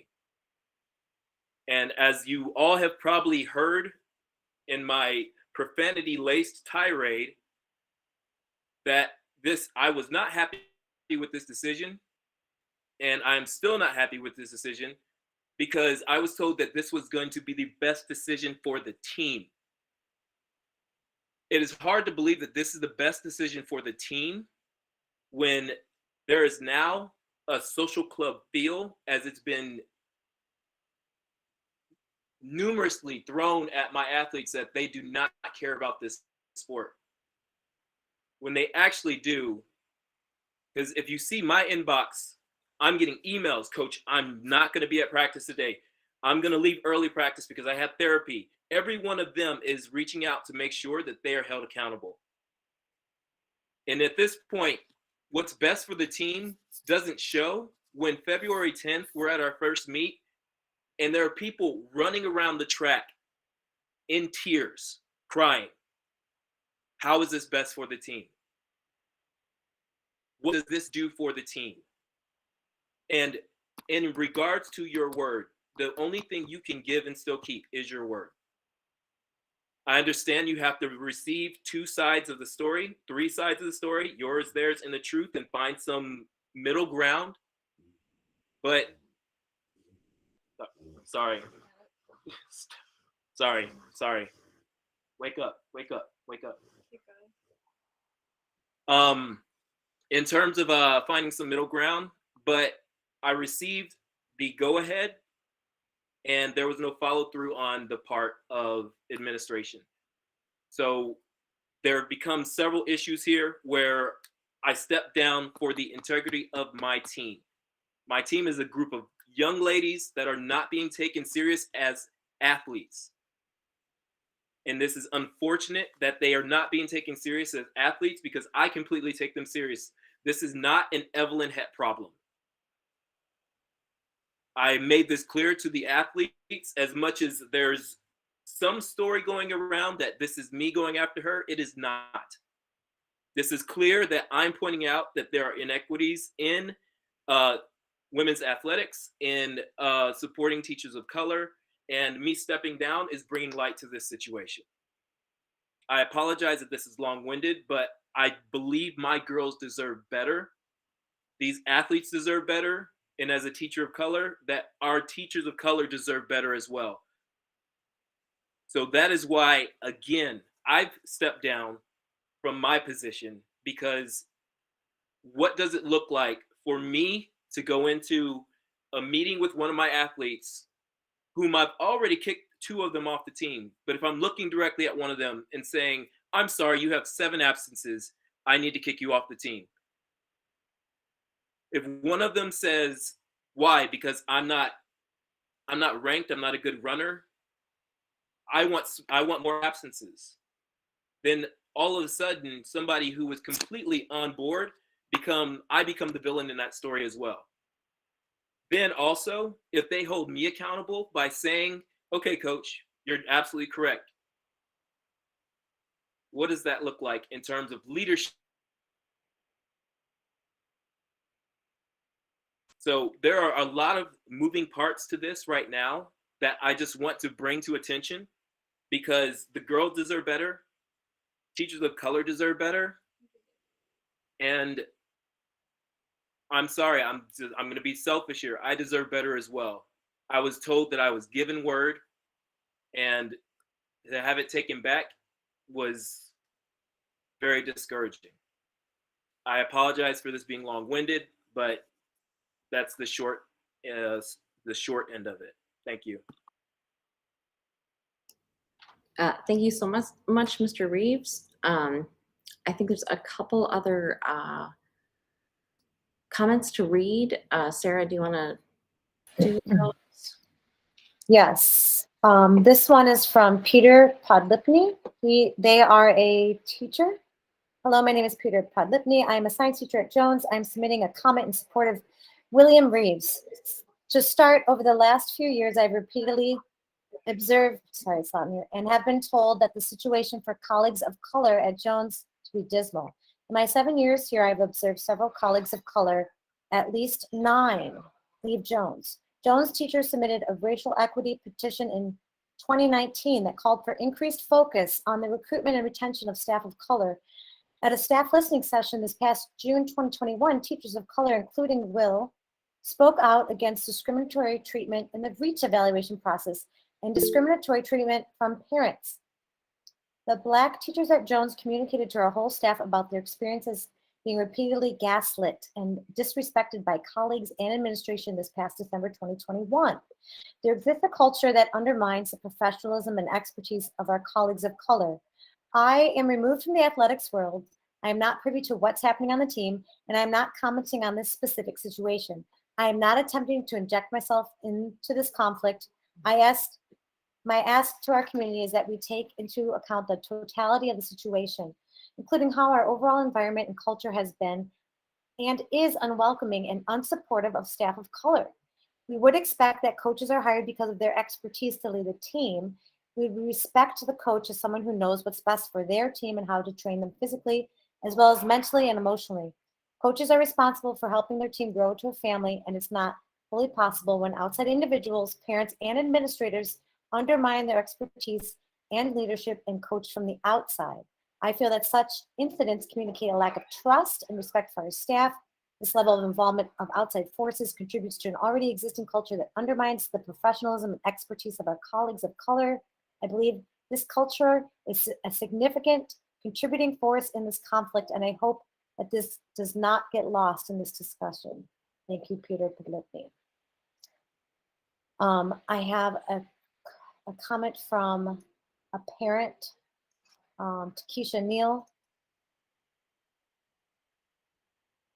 Good afternoon, my name is Takesha, and I'm a proud parent of one of the students on the Jones varsity track team.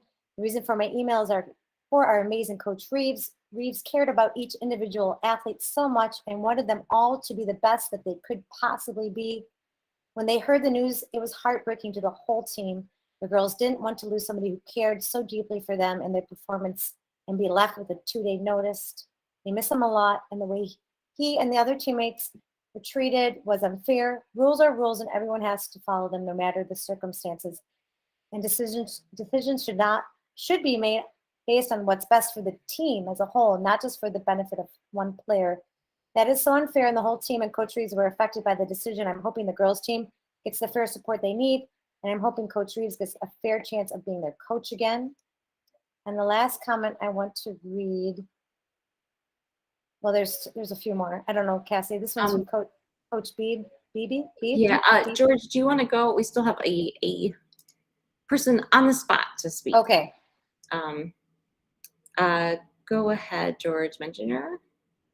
Gosh, millionth name that I've butchered this evening. Oops, and you are muted.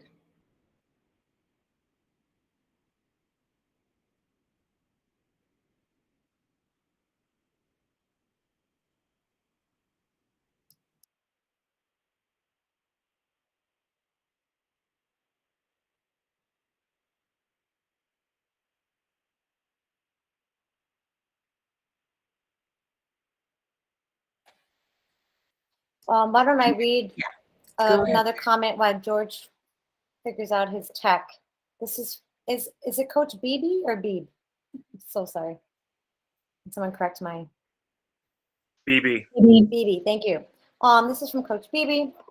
My name is Tanner Beebe, and I'm the newly appointed head coach of the girls track and field team.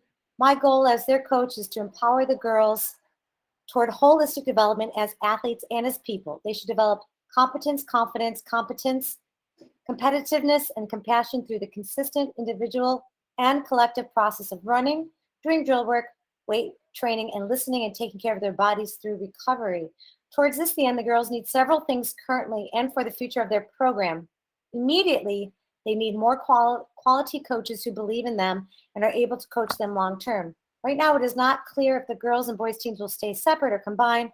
I think there will be more parity if they do combine. But the girls need 2 more coaches for sprints and field events, whether or not they remain as a separate team from the boys.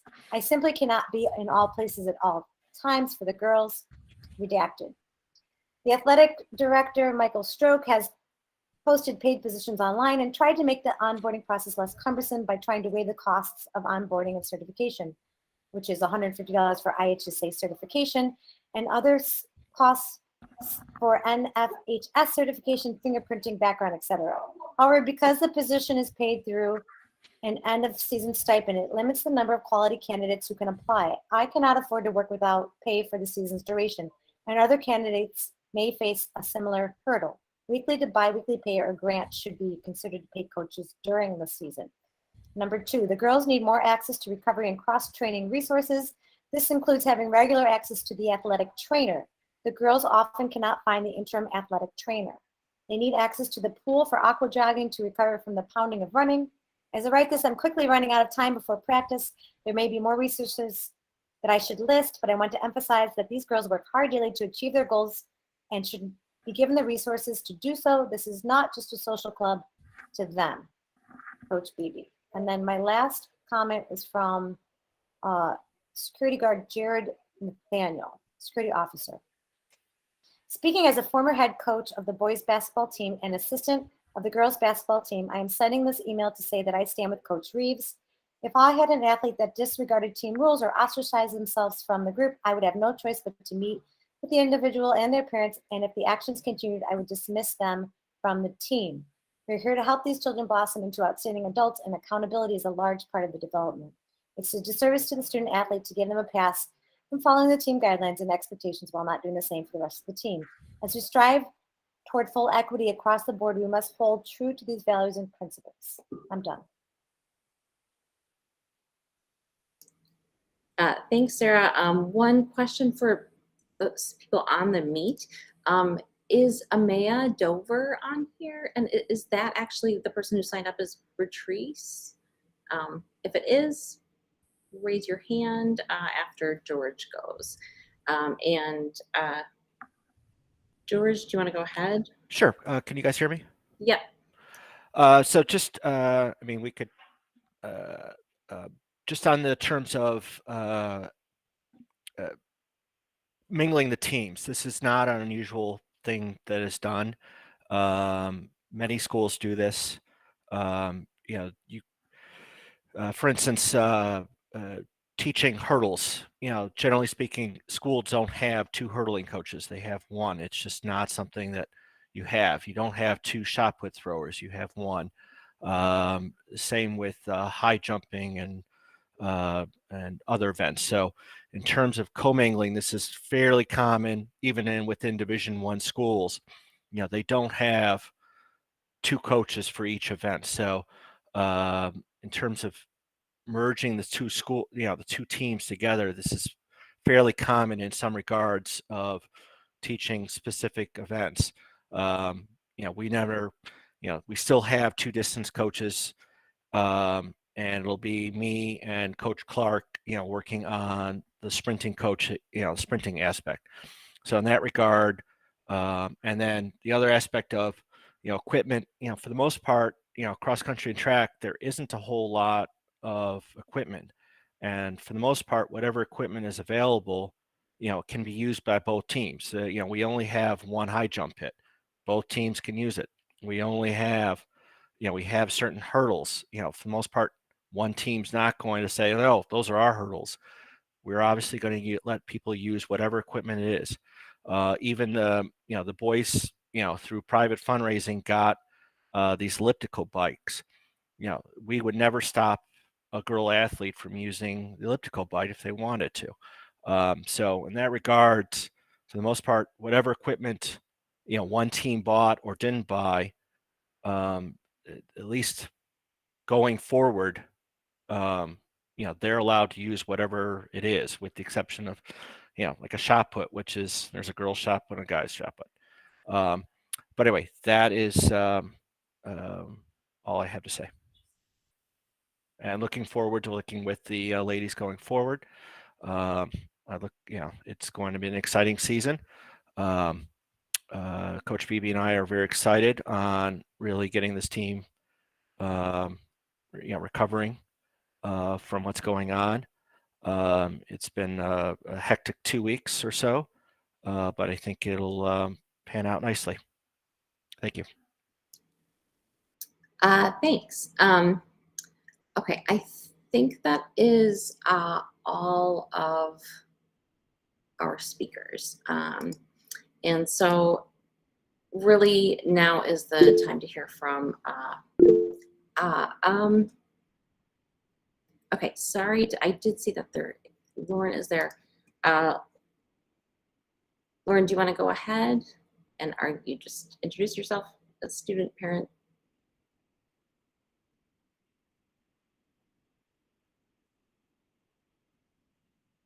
Maybe not.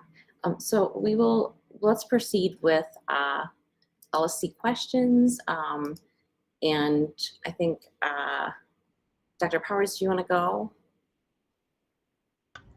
Yes, if I may. Thank you very much, and thank you to everyone who contributed your viewpoints this evening. We really do appreciate that. This all took place during a very short time period, and a time period when there were many other things going on as well. One of the issues involved here is a broader issue, and that's the issue of making sure that we provide the resources and the time, the effort, the supplies, the materials, et cetera, that are needed for all of our teams, boys and girls teams. So it's very important that we look forward to that and move forward to that. If there have been deficiencies in the past, we want to correct those deficiencies. If there are ways in which we can improve that in any way we can, we will strive to make those improvements. With regard to the present situation, with regard to this particular situation involving the girls track team, this came up, and I will say in honesty that I initially was inclined to support Mr. Reeves simply because I had his viewpoint and I received his information. And but I quickly realized that I was lacking a lot of other things. As he said, there's three sides to everything, and the truth is somewhere in between, I suppose. Once I was able to spend some time gathering additional information, including feedback I received from students, I met with students, I met with other staff members, I met with Mr. Reeves. Mr. Reeves met with other members of our leadership team as well. And I, again, most recently met with a group of track team parents, but that was after the fact in this situation at their request. What I sought to do was to reach a compromise solution. I have always tried, and I think my career as a principal and prior to that an assistant principal, I've always tried to support our teachers, our coaches, all staff members in what they are doing, respect their professionalism, respect their decision making. But that cannot be done unquestioningly. Sometimes there are times when you have to reach a different conclusion on something based on a broader view of it. There's going to be disagreement. Anytime there is an effort to have a compromise, there will be disagreement. There will be dissatisfaction, potentially on all sides. In this situation, I felt like a disagreement was, a compromise was called for, and I had hoped that all concerned would accept it in the principles of restorative practices and also progressive consequences.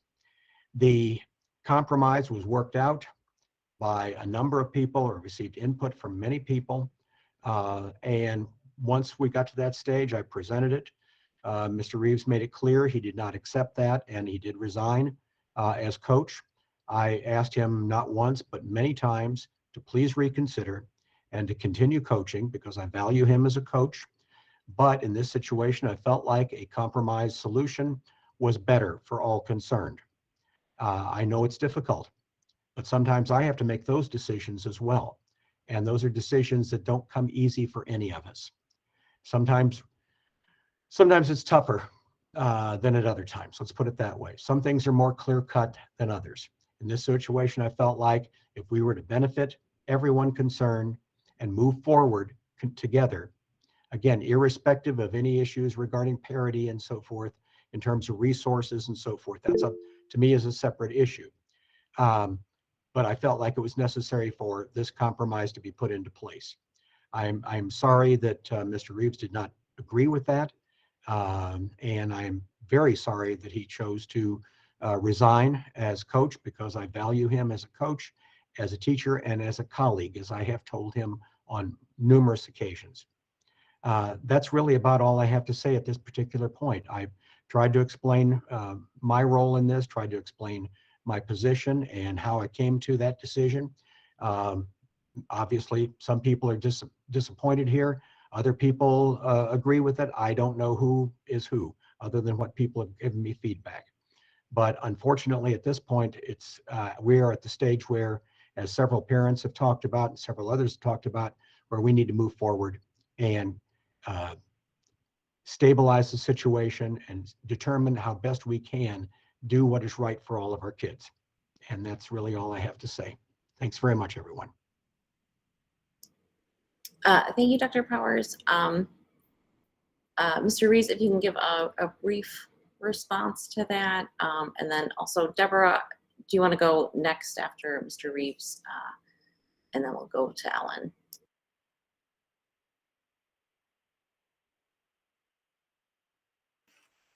I had a couple questions. One, what was the compromise? And two, there's no stability in the team right now. So what are we stabilizing? The compromise was what I presented to you and the other people who were involved in it. And that included a number of things which I felt like were, and again, utilizing a more restorative approach to this would would make sure the team could move forward, but it would be to the benefit of everyone. That is why that compromise was put together that way. I also want to ask, this is my last question. said to the benefit of one that I don't understand how that benefits, and also in regards to a comment that was made from one of my members on the team. Some of the girls didn't know that she was even on the team because she didn't show up to practice.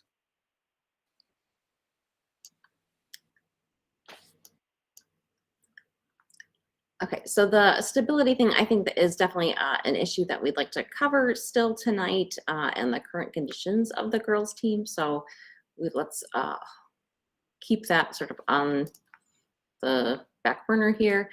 Deborah, do you want to go with your comment on defining equity? I do, thank you. I'm speaking tonight kind of representing myself, but also representing the other parent representatives on the local school council. And I think Gabe made a very important question tonight when he said, you know, if Jones College Prep is about the public good, how are we defining equity? And I think for those of us who are involved on the local school council and those of us who sit on the local school council equity committee in particular, we have a very clear understanding of what equity means to us. And I have heard many times this evening people batting equity around like it's a buzzword and interpreting equity in a way that is not consistent with what it means to me and what it means to some of my colleagues. And when we talk equity, we're talking about everyone provided what they need to succeed. We're a public school. Everybody is entitled to a fair and equitable public education at Jones. Equity does not specifically mean that each student at Jones College Prep gets everything they could want to get the most benefit out of, whether it's their education or their extracurriculars or whatever. That's not what equity means. It doesn't mean that we as a community provide the best to the best. That's not equity. Equity is we provide to everyone what they need to succeed. And equity means that we treat our students comparably. And if we have students that have been removed from team before for a rule that is clear to the team, like they know the sun comes up in the morning, then continuing to follow that rule without a change in team norms would be equity. Compromise for one member of a team that is not consistent with how all the other team members have been handled before is not equity. And creating a situation where, as we look at, as local school council members, at the references that Cassie posted earlier about the ISHA Constitution and bylaws in the IHSA handbook, and our ongoing Title IX discussions about inequities between girls and boys sports at Jones, starting with cross country in the fall, continuing with soccer and softball and baseball, and now talking about track and field. We still struggle with equity. This is not it. And we have a clear definition at Jones of how we define equity, and we cannot single out anybody for being something unique or different. We have to say, what does everybody need to succeed? And it pains me to see people banty around the terms like equity or microaggressions or things like that when we have members of our school community who suffer life-altering inequities and life-altering microaggressions. It breaks my heart, and I'm very, very disappointed. And so in those regards, I speak for myself. I reflect some of the opinions of some of the other parent representatives. We think we have a better understanding of what equity is, and going in a situation where we violate team norms or we violate IHSA or Title IX rules to solve a problem is not equity.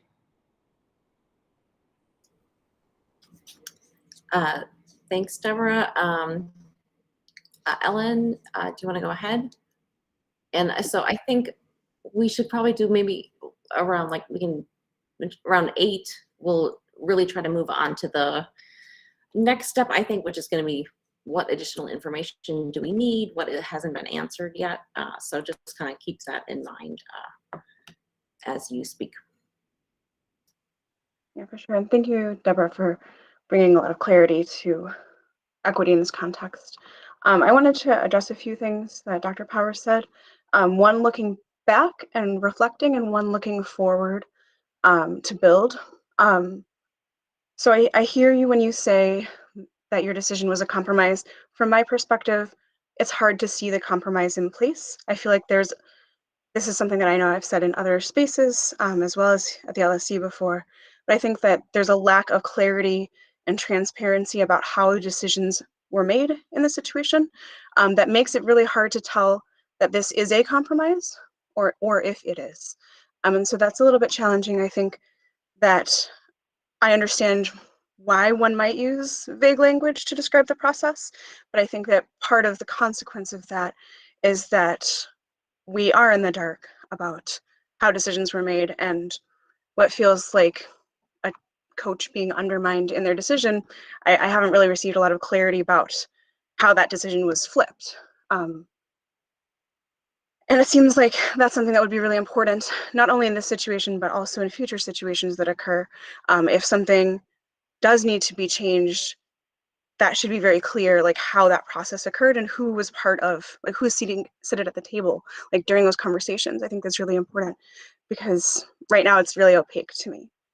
I also think that part of what I heard when you say that you value and appreciate Mr. Reeves, I think it also needs to be shown, and that's something that might be missing, is we're hearing the words, but this is something that should be continually shown through actions, and this lack of support directly opposes that statement. And in particular, when you reference restorative practices, one of the cornerstones of restorative practices is repairing harm. Mr. Slater brought up that harm has not been addressed in this situation adequately. Harm towards Coach Reeves, towards the student athletes who are, again, brave enough here to speak, but who are clearly experiencing harm. So something to recognize is our restorative practices need to address that harm, which means to acknowledge that it occurred. And I'm not sure that I've really heard that happen, that we've recognized that maybe some past behaviors or decisions have inflicted harm that then needs to be repaired. And another cornerstone of restorative practices is holding accountability. And that's another thing to just bring back to center, is that, again, this goes beyond one specific situation, but if we're looking at a school where we want to build restorative practices, where we want to build a culture and community of support, if we lose that accountability piece, like where are we at that point? So I think we're missing a couple of those big pieces for something that we say that we want to pursue as a school, and that's not doing a service to my colleague, it's not doing a service to our students or the families who are on this call right now.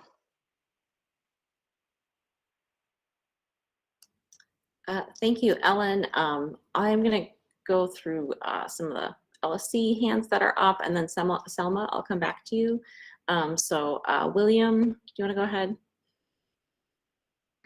Yeah, I just wanted to start really quick by reminding people at the beginning we did discuss that this is a meeting that is not about a singular person or incident, but rather about the track team as a whole. I just want to remind some of the people in this meeting that that is what this meeting is about. It's not about a single person. It's about sort of the larger issues regarding equity on the track team and how we are, whether or not we are adequately supporting our coaches, our teachers, and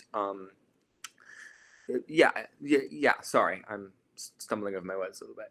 And I do think Ms. Mortensen, yes, and students, and I do think Ms. Mortensen made a really good point, which is that Jones is committed to building a a community, sorry, based off of restorative justice and restorative justice practices. And those are things like accountability, but they're also things like listening, and are we adequately taking the time to listen to the things that are being said? And I think this meeting has been really helpful for me because it has allowed me and other members of the LSC, I would hazard, to gain a better picture of what has happened and the things that are unfolding. But I would just seek to remind members that, you know, exactly what Ms. Mortensen said, that there are certain values that we should be looking at and questioning, sort of, are we upholding these? Are our practices upholding these? And how can we do more to support the people in our community, regardless of who they are? Thanks, William. Alexandra? Mr. Reeves, my interaction with you has been relatively limited. I had math with you in my freshman year, like math 1, which 2 years ago now, it's just kind of crazy to think about. But I remember then, like, the values that you really instilled were confidence and respect throughout our class, and those were very important things. And from knowing you then, there isn't a doubt in my mind that as a coach to this team, you didn't put your best foot forward and you didn't put in 100% of your positive effort.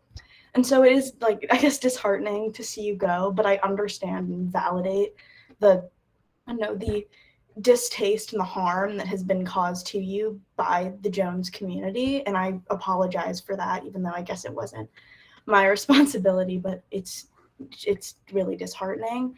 I think from what I've observed here, it seems like a lot of what happened was a lack in communication or poor communication on many sides. And I do think the only thing we can do now to move forward is instill practices for positive communication and communication that is designed to help and not hurt. I wanted to speak to something that you said, Dr. Powers, specifically going back also to Ms. Mortensen about restorative practices. I've had the privilege in the past few months to be part of the restorative justice program at Jones. And one of the major cornerstones of restorative justice is taking in the opinions of all who are involved within a situation when making a decision, as well as in a restorative circle and in a restorative practice, making the decision to let the cause of the harm maintain their presence within the space if permitted by the majority of members or if permitted by those who were hurt. So I do think it's important to remember who was hurt here and who was faced with discrimination or who was disenfranchised before we decide how to combat these issues and make sure we are properly maintaining restorative justice practices. Thank you, Alexandra. Selma, do you want to go ahead? Yes, I would just like to clarify the meetings that were talked about before with Dr. Powers were I think all were with the boys team, and the girls didn't really have a proper chance to tell the entire administration, especially Dr. Powers, our opinion, which is especially important because we felt that this decision was primarily affecting our team. And we had requested a meeting with the administration, and we only got about half an hour with one of the vice principals to talk with them after the decision had been made.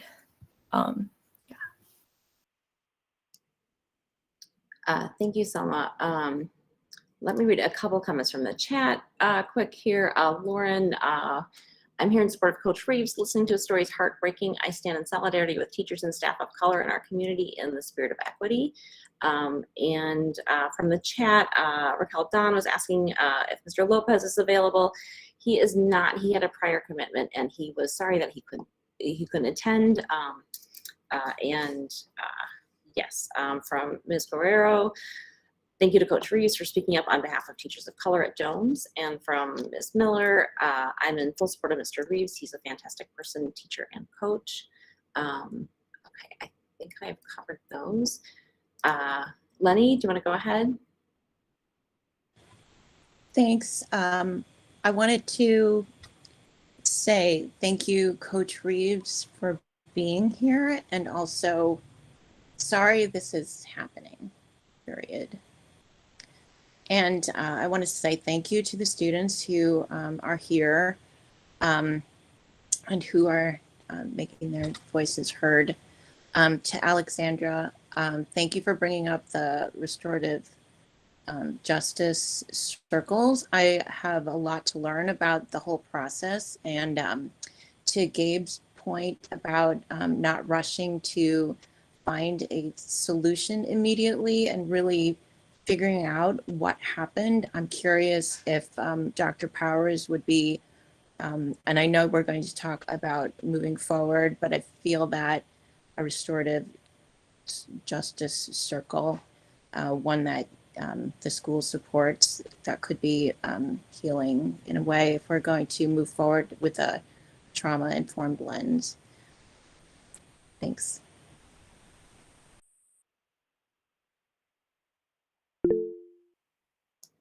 Thank you, Lenny, and Dr. Powers, and then it'll be Ellen. At the meeting we held just a little while ago with parents from the girls track team, we talked about some of those very things with regard to not only as we move forward organizationally with the teams, but also with the ability to have more meetings with the parents, more communications that involve both the parents and the students and members of school leadership and the coaching team. Our assistant principal, Mrs. Gonzalez Torres, is also our point person with regard to athletic issues with regard to the school leadership team. And she and athletic director, Mr. Stroke, are going to be working together to try to get these things in place where we don't have miscommunications, where we don't have any feelings that people's voices are being left out. So I think we have some great progress ahead of us there. Ellen? Thanks. I just wanted to acknowledge what Selma had said about who was like able to have a place at the table for various meetings.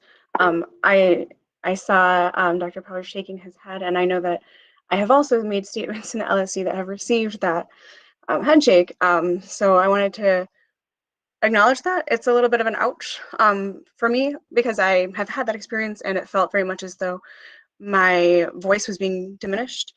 So I wanted to say that ouch, which is happening right now. I also want to just mention that I don't know those details of those meetings. And again, it's not my purview necessarily to know those things, but as a member of the team in question, if that lack of information is present, that is an issue of concern regarding the transparency that I had mentioned earlier.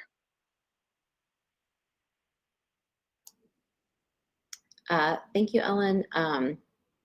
Isis?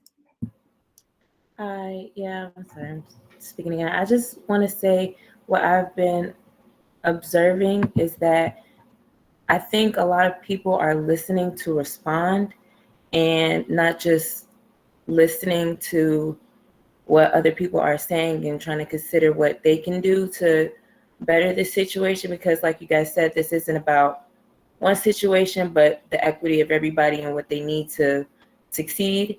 And I just feel like this whole thing, it just comes down to a lack of communication and not just a jump on just one person, but we're trying to realize the issue and trying to fix that going forward. And I think that in order to fix that going forward, we need to listen to everybody and be positive and try to consider everybody's feelings and make sure everybody is heard. One thing I do want to point out about what things that the girls team have said allegedly to Evelyn. If that's the case, I don't know if it is or not, but that's not cool. I would never want anybody to feel like that. And I am sorry if that really did happen. That's not, you should never have to go through that. what I will say to Coach Reeves is that you have never once failed me. You are a great coach and a great teacher because I've had him. I had him for geometry my sophomore year, and I just know that he's never once ever pointed me or anybody else that I know in a wrong direction. And I just want that to be heard, and I want that to be seen. And I just want everybody to listen and consider everybody else's point of view and perspective, because this is what that's all about. Thank you so much, Isis. Rachel? Hi, yeah, I just wanted to quickly thank Isis for that comment because it's a super, super important one, not listening to respond. And I also wanted to just bring up again, listening to Sarah read Coach Beebe's comment. I heard a little bit of two things that didn't agree with each other. So I just wanted to kind of bring that up, which is in Coach Beebe's statement to the LSC, there seems to be a labor concern. And in terms of stability from the coaching perspective, trying to get certifications, and there's interim coaches that some players don't feel comfortable with. And that to me, I'm just kind of wondering, I guess my question about this compromise and how it best serves the team as a whole. I just wanted to kind of voice that confusion on my end from the current soon to be coach BB. So I don't know. I just wanted to bring that up because I didn't want it to get lost. Thanks, Rachel. I think we will cover that a bit more. I've added it to like this additional information that we need to seek out, and so we can go over that in a little more detail about what that means. And so that let's put that attach that to that. Dr. Powers, and then it'll be Roberto.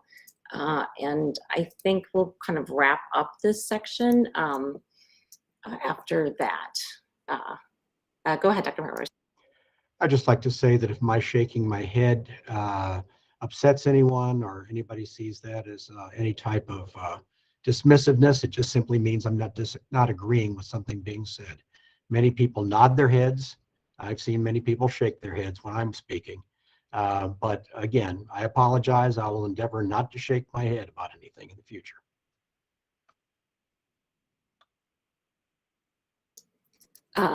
Roberto? Hey, can everyone hear me?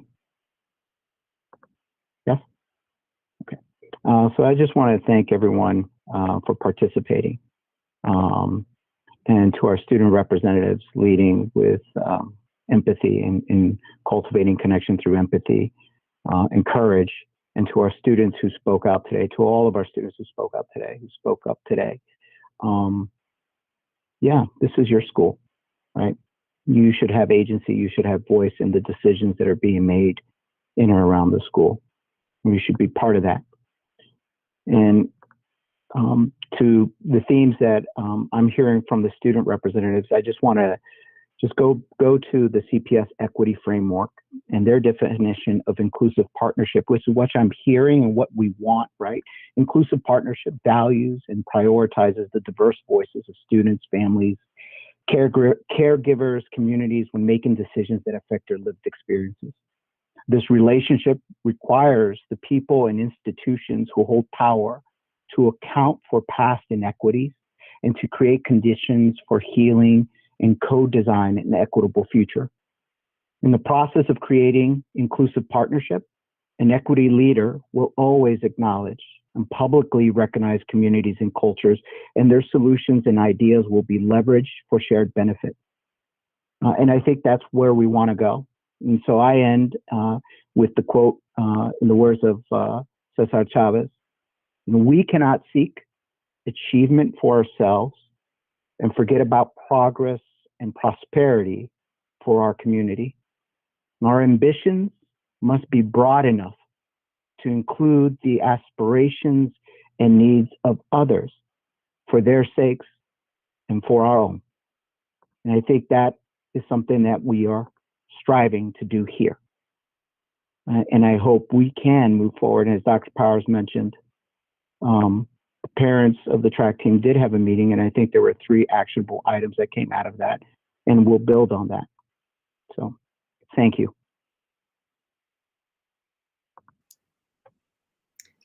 Thank you, Roberto. I don't know if I actually went over this slide, but as like a next step, I think we need to be creating this list, and I added the phrase that Roberto just added now, co-designing an equitable future.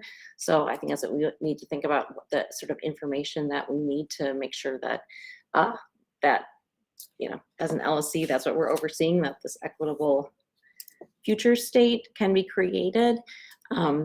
So Sarah, do you want to just like share that slide, and then we can try to make this list on the fly, and so people can raise their hands and contribute to it. I put on there already the information about what the stability is of this current arrangement for girls track, and I think the details are what is needed here. Certainly if there's one set of coaches and the meets aren't happening on the same day, there's questions about how that can happen and how can there be practice at the same time as a meet when all the meets aren't happening at the same time. So I think generally more details about that are required. And it seemed like in the information that we had been sent as an LSC that there were 4 coaches for the boys track team and 2 coaches for the girls. And so details on, you know, how the specialty coaches work, who has time with who, and that sort of information about practices and facilities, I think is really needed for us as an LSC to actually be able to ascertain what's going on and whether there is stability and support.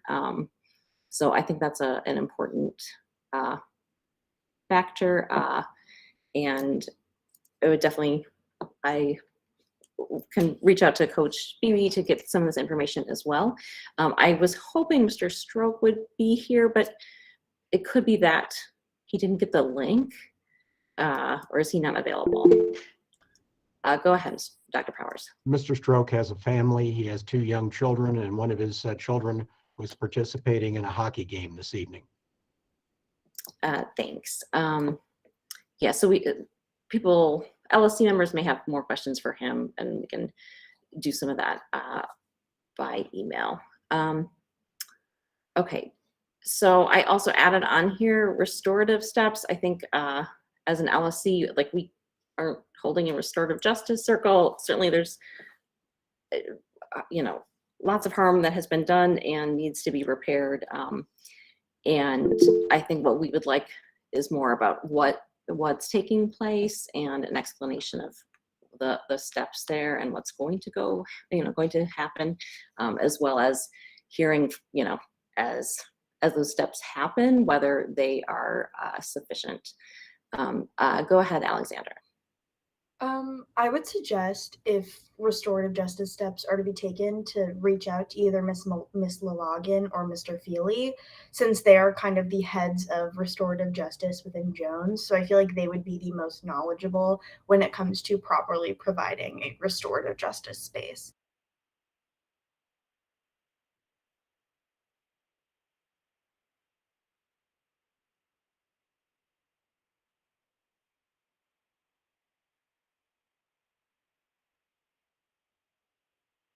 Great, thank you for that. And Mr. Mitchell had a comment to mention the Culture and Climate Coordinator, Mr. Lopez, who couldn't be here tonight. So I added that there. Let's see whose hand. William? Yeah, I totally agree. There's a lot of sort of specifics that we don't totally understand. And I also think, Cassie, you said something really really good, which is that the LSC is not a restorative justice committee, which means that this is something we should definitely refer to the Restorative Justice Committee. And I think we have Alexander and Daniel, who are both familiar with that and would love to help. I also think perhaps we should consider referring the sort of like a more detailed investigation of this to either the equity committee or perhaps a special committee. I think it would benefit from having a smaller group, perhaps that can include members of the girls track team, members of the boys track team, members of the administration, some of our LSC representatives. I think this is a situation that would maybe better be handled by a smaller group, which can meet more frequently than the LSC can.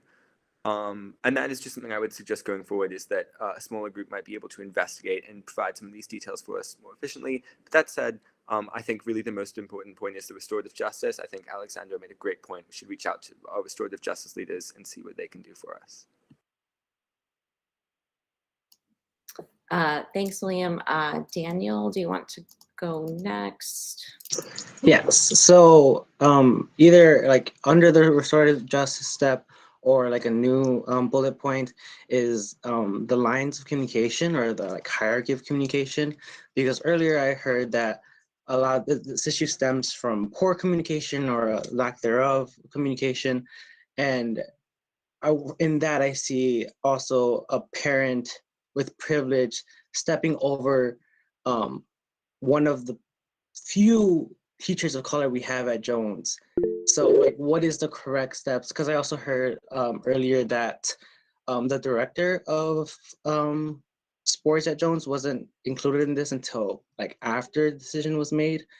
So like, what are the correct steps that like parents and individual students should make to properly handle this? Because again, from what I've seen, the line of communication that was taken here is stepping over a teacher of color, coming from a sense of privilege to go to admin right away. So just like have that outlined clearly.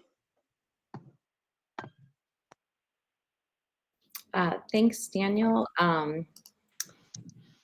And let me see here. We have some comments here. In the chat, if for further LSC information gathering, include the team captains. And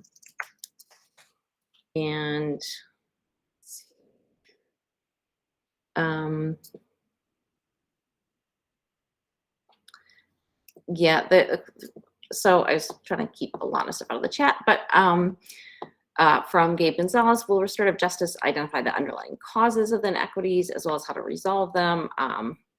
I would, if we're going to have some kind of a special committee to look at this, that would be helpful. And I think that would be sort of really from the LSC's perspective, the structural issues here are the things that is our role to make sure is addressed. And so that is really key.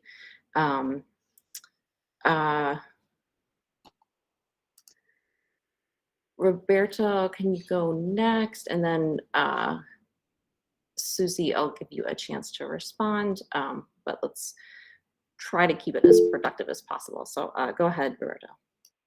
Hey, everybody can hear me. I'm sorry. I'm on my phone on the computer. Sorry.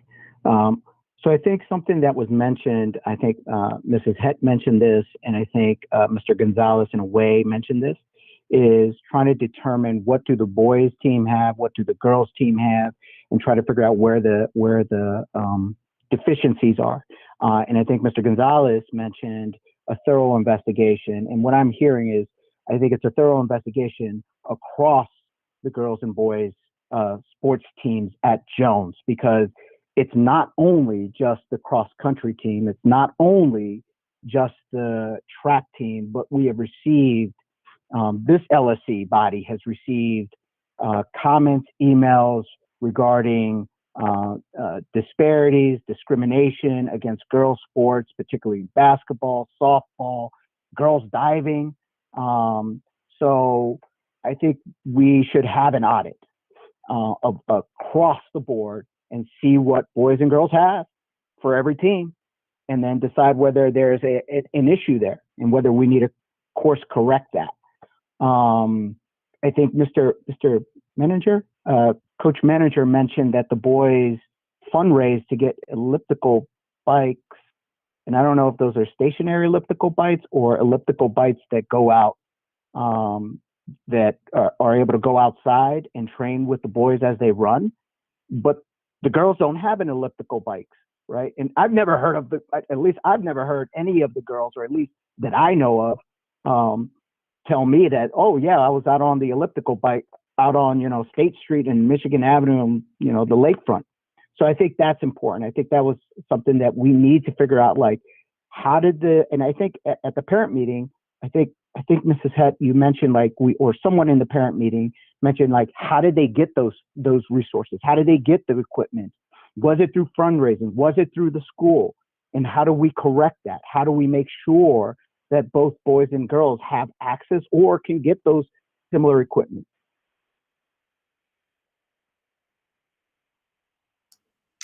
Thanks. Susie, do you want to go ahead? Yeah, I'd like to respond to the comment about parent privilege being used to undermine Coach Reeves. I'd like to make it clear that my first point of contact was with Coach Reeves very early on in the year. December 31st was when I first approached him by email. And then I did have a phone conversation with him on January 11th, which had to be postponed because there was the work stoppage. We were going to speak earlier. We ended up speaking on January 11th. And it was during that phone call that Coach Reeves did make some things very clear. One, that if Evelyn were to train with the boys, that would be preferential treatment. Even though the year prior, in 2021, he was part of the decision in her training with the boys then. So I don't know what changed his mind. I got the sense that he didn't like, I'm gonna say, concerns that came out of it during cross-country season, and didn't want those concerns brought onto his track team during this season. However, our concern was making sure that Evelyn had an equitable training situation, meaning that she is getting what she needs. Runners need to run with other runners. You cannot run alone on a track team. So that was part of trying to ensure that she had a safe and equitable training solution.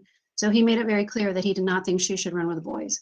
Another thing that he made it clear when I did ask about any type of outside coaching, any type of outside training plan, that was a violation. It was illegal as far as IHSA bylaws were concerned. Now, my next step was to reach out to someone from IHSA, which was Mr. Craig Garber, is the person that I spoke with also. And he informed me that that was not true at all. So at that moment, I have a situation where obviously I have, and Evelyn has, an opposing view of what's best for her. And I've also been given false information, whether that was because Coach Reeves didn't understand the bylaws, or, I guess I'll assume that was the reason why he gave me that information. I then reached out to administration after that. So I had a phone call with Coach Reeves on the 11th, and I reached out to administration on the 14th. And it was shortly after that that Mr. Stroke was brought into the conversation on the 20th. So Mr. Stroke had been working to try to find a compromise, and that compromise being that Evelyn would be able to train with both the boys and the girls in order to make an equitable situation for Evelyn and to have her be part of both teams. That's what I was seeking. And it took weeks to get to that point. Just to clarify sort of the process as to what was happening. I do have everything documented in email, so if anybody needs more information from me, please reach out. Thank you, Susie. William, and I think there's some stuff in the chat here. And so Alexander, maybe just raise your hand and I'll call on you after William and Dr. Powers. Go ahead, William. Yeah, so just really quick, I would again sort of remind everyone that we did discuss at the beginning of this meeting that we were not focusing on a single incident, but rather on larger structural issues, and also that we're trying to find a solution. So I would just ask us to continue to focus on those things. I understand we all feel very passionately about this issue, but I would like us to keep moving forward. The other thing is I am slightly concerned with the way that a lot of this discussion revolves around conversations like parent conversations or conversations in which parents were included but students were not included, and the boys track team was included but not the girls, and so there has been some student inclusion but not sort of like an adequate amount. But there seems to be a lot of inclusion in parents in an issue which is fundamentally based around student involvement in a track team, which is a slightly not unsettling but concerning, because this is fundamentally an issue that revolves around students, that concerns students. And also Jones, one of Jones' values is to create students who are socially competent and able to advocate for themselves. And so I worry that by repeatedly relegating this issue to a parent one, we are preventing I say our students, like I'm not a student, I always do that, I'm sorry.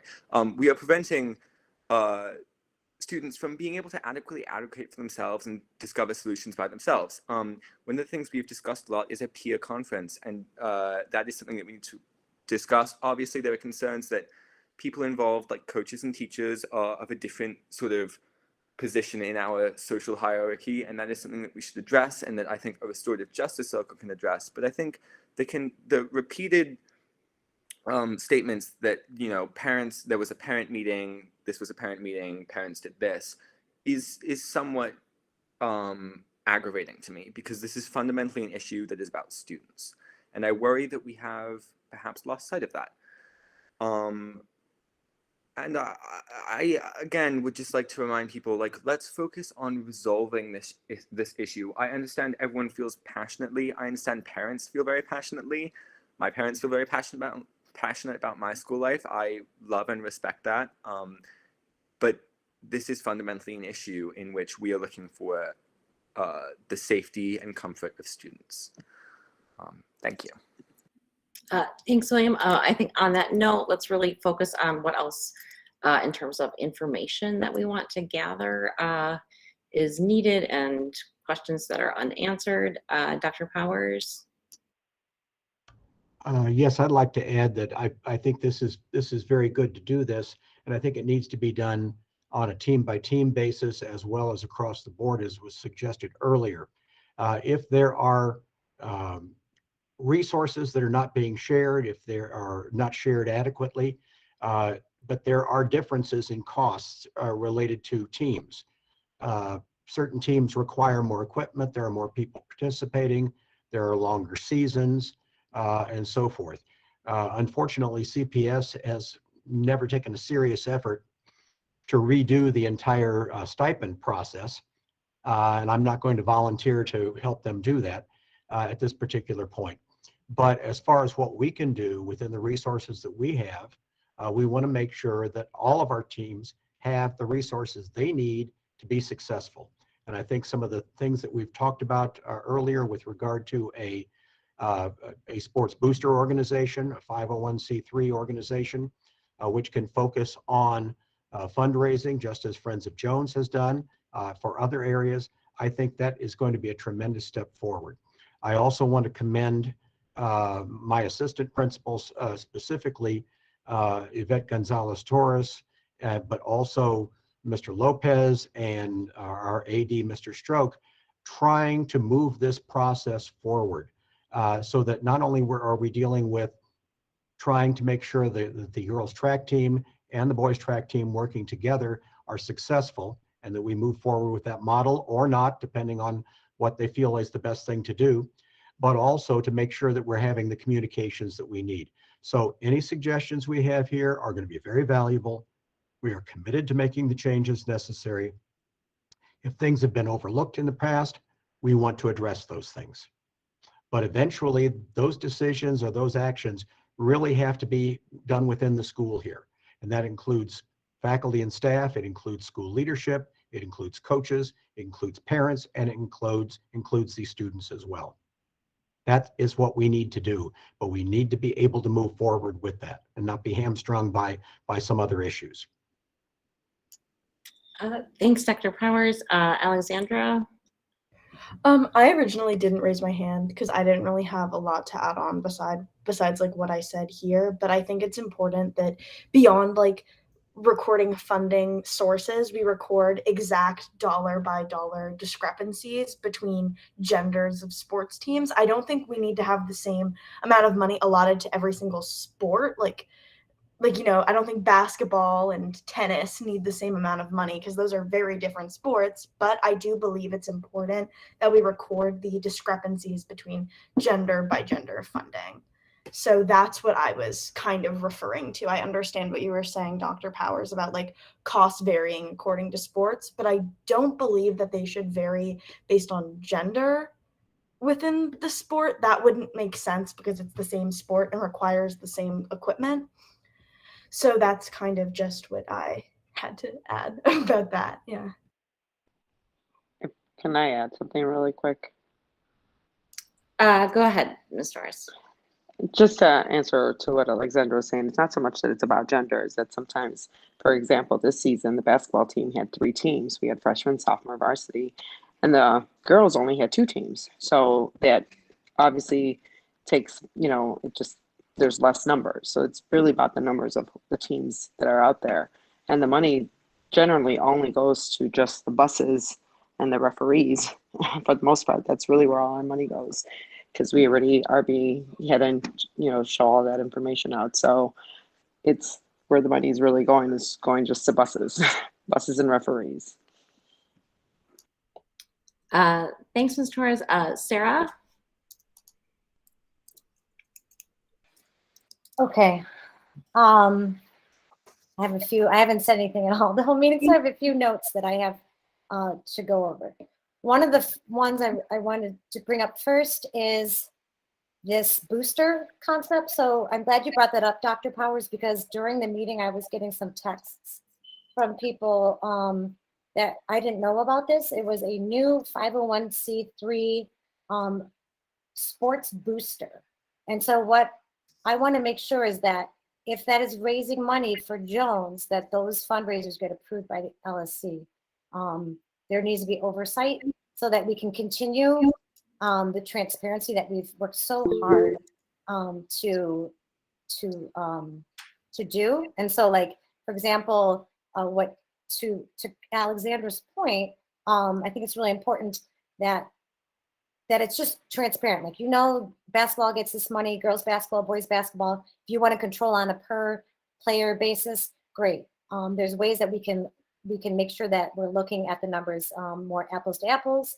And I think, Dr. Price, you'd like to answer real quickly the booster thing, and then I have more comments. Yeah, and that is exactly what we would be doing. It would, in other words, we do have to follow whatever rules or regulations are in place with regard to approving fundraising activities, just as is the case with the agreements between the Friends of Jones and the LSC. So it would be comparable in that regard.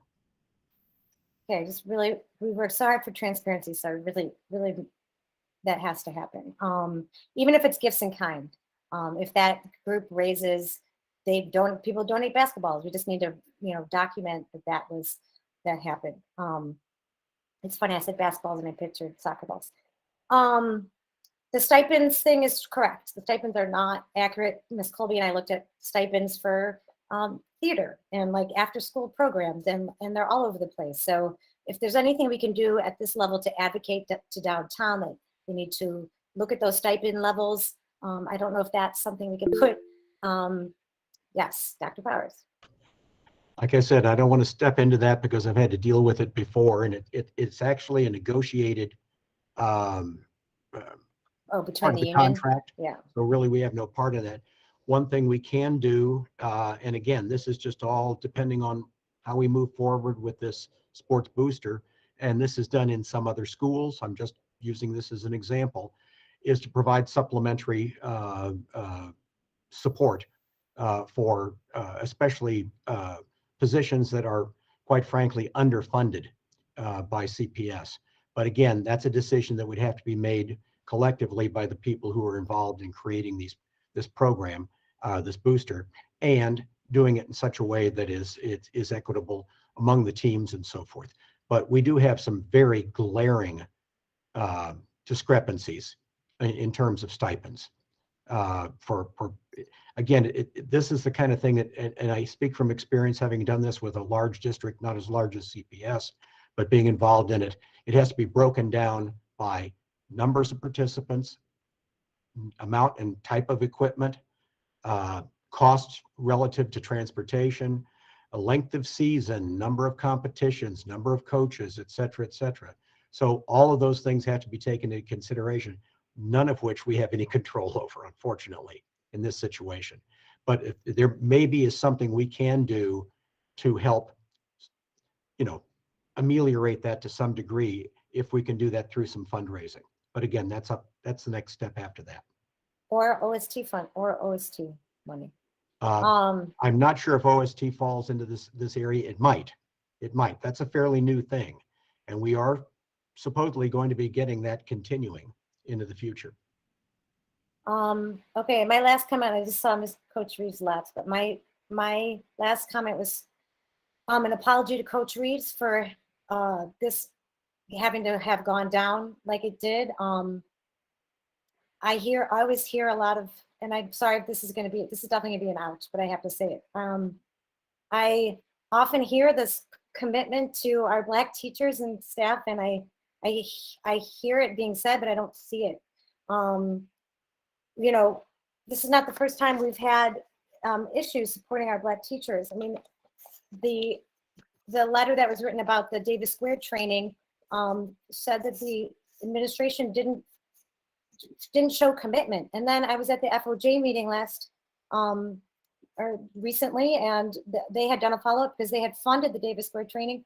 And that follow-up was also that there just seemed to be a lack of commitment from the administration that this was like a priority. It's an outward commitment. So I don't know, I wish I could say that we're on the right track to making it better, but this is the same conversation that we keep having over and over again. So I just implore everyone to not give up and not lose hope, and just keep working on this. And I think this slide is, with this restorative justice and circles and practice, is a path forward. But I don't think we're even near it with the representation that we have, and it makes me really upset. And I just needed to share that.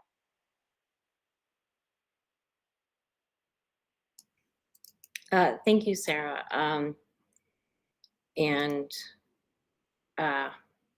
So I think William suggested, should we have a subcommittee or a working group or, an ad hoc committee on this? I think previously we had allocated this whole area to the equity committee. So it could be that we could maybe formalize that a little more and make it a working group of the equity committee, specifically looking at the, basically tracking this information that we want to have. And, I think that tracking that information doesn't mean that equity will be achieved, but I think we have to have that as a first step. So let's try to wrap everything up, I think, in the next 5 minutes. So if this is a decision that we can make tonight, let's make it. And if it's not, we can vote on it at a future meeting. Alexandra? I think it would be very beneficial to create a subcommittee or a separate committee with this purpose. But on top of that, I think we should definitely reach out to the students who have received restorative justice training in the hopes of creating talking circles with the students on the track team. I don't know. I feel like as a student, I would rather voice my concerns to a fellow student than to an adult or a person that I don't know, or a person with a different power dynamic than me. It would also be a great opportunity for these students who have gained this training to utilize that training, which I think is important, because why have it if we're not going to use it, Yeah. Thanks. Yeah, I think essentially having some of us having that conversation with Mr. Lopez about, this list and how that's part of it would be helpful for the student issues. And yeah, Mr. Feely and Mr. Logan too, since they're coordinating that peer conferencing stuff. Roberto? Yeah, so as far as yes, this was sent over to the equity committee, and it's something that we have to talk about, but this has just become a larger issue that I think it's appropriate to have this conversation here. I agree with you that I think we should have with the students and whoever suggested, and I apologize, I don't remember, suggested the working group. And I think members from the equity committee would be willing to participate in that. I'd be willing to participate in that working group, which would consist of the folks on the restorative justice, Mr. Feely, Mrs. Logan, including the director of climate and culture, Mr. Lopez. And I've been speaking with Mr. Mitchell for the past 2 weeks, just trying to, give him some perspective of like what parents are reaching out for and talking to me. And I think Mr. Mitchell, correct me if I'm wrong if you're on the call, but I felt like we've had a pretty good connection there in trying to get through some of these issues. So I'd be happy to work with Mr. Mitchell since I've reached out to him these past couple weeks regarding the cross-country track and field issues.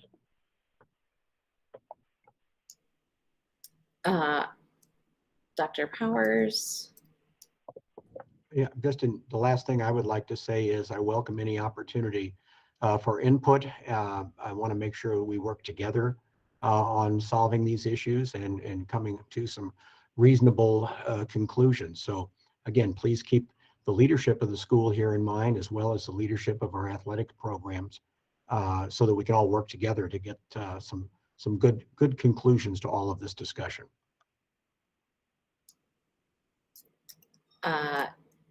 William? I would encourage members of the LSC to consider a student-led committee as a process of this resolution. As we've discussed, there's a lot of issues sort of that involve discussions between student and teachers in a hierarchy where it's led by a teacher or an administrator. Students may feel uncomfortable. I know teachers, every end of semester, your teacher sends out a little form like, what can I do better? And I'm going to be honest, I never answer that form honestly because I know that they're reading it. And that makes me like uncomfortable. And I worry that that is a concern we will have if this is not, if not led by students, focused through a student lens. So that is perhaps something to consider. Alexandra made a great point in the chat about involving our student-trained members of peer mentoring, but yeah. And crap, sorry. Lenny, do you want to go ahead?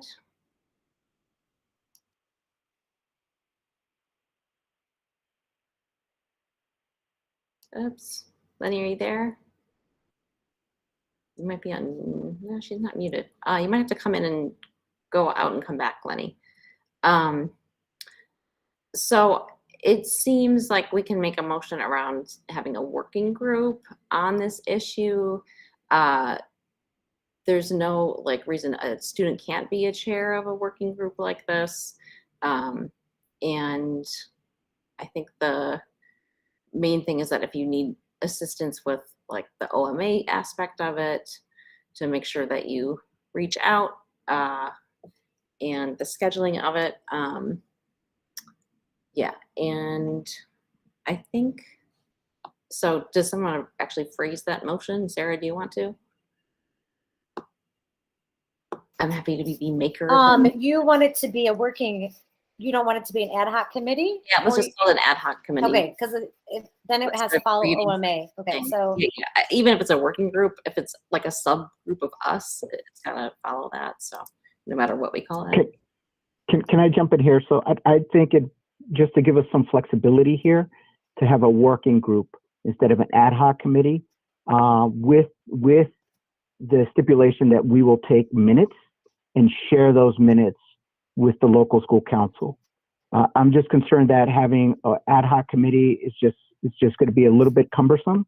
Like I said, and Mr. Mitchell, if you're on, if you want to chime in here, but I think Mr. Mitchell and I can work through some of the stuff with Mr. Lopez and start creating that working committee with the stipulation that we will have minutes at every meeting and share those minutes with the local school council, like written minutes. That would be my suggestion at this point. So if we are creating a body that like is overseen by us, it has to be a public body. And so it's got to have like, you know, basically follow OMA. So if you want to make like a recommendation to the administration to create this informal thing, then I think we could like vote on a motion that we're recommending that be set up. But if it's of us, it's really, you know, it's just a public body. So whether we call it a working group or an ad hoc committee or a good time discussion round place, it's kind of all the same. It'll still have to follow those rules. So, I mean, we do also, you know, the equity committee should be taking this on. We could divide up this list, and that audit stuff could be the task of like the equity committee, and some of the other things could be the task of the working group. So that might be a reasonable solution. Lenny, do you want to talk now that you're back? And then we'll go to Deborah. Yeah, I just want to make sure that on the tile that you have there under further LSC information gathering investigation, I think that is going to be the work of the working group, and probably they're going to outline goals and all that stuff. But I just want to make sure that we have on there getting clarity on if we broke any IHSA rules, and or if we were asking a teacher of color to compromise their own integrity for whatever reason. And that I think I'm interested in the mission of this ad hoc working group as well. I don't know if that's something that we could vote on today, but I think that the mission of the team needs to be very, very clear to reduce the possibility of creating more harm. Thanks, Lenny. Deborah? I just wanted to add one, I guess, is clarifying comment when we're talking about the new sports booster nonprofit.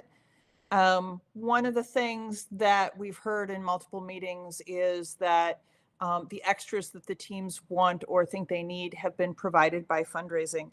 And I think the real value of getting ourselves wrapped around whether we call it athletic boosters or something like that, a boosters club where it's fundraising specifically for sports.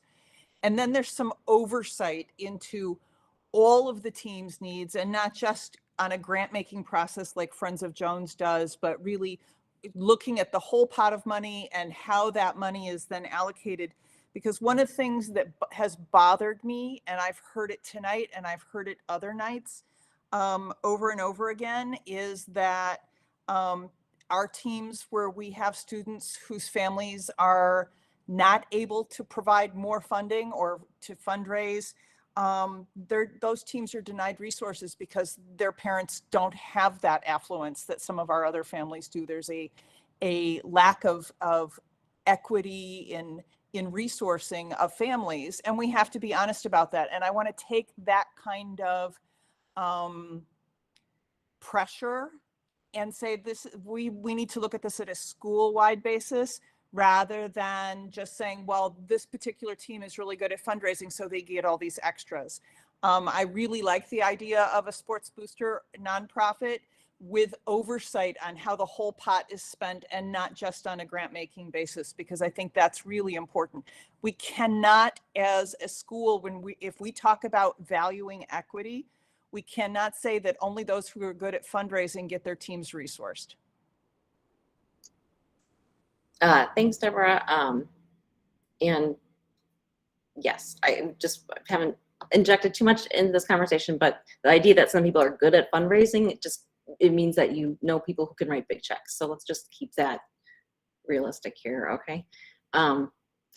It's a really big equity issue. Dr. Powers, do you have something more on this? Just one last, again, following along Deborah's comments regarding an overall effort here. That is our goal, is to try to create something that will be able to raise additional funds beyond what we already have available to us through budgeted funds and through other resources, and to do so they can focus on that and get all the resources we have of all the people who are involved with all the teams to be putting into that, and so that all the students can benefit from it. We're a long way from actually having this fully created, but we're still moving in that direction. Okay, so I would like to wrap things up. If we're able to make a motion and vote on this, that is fine.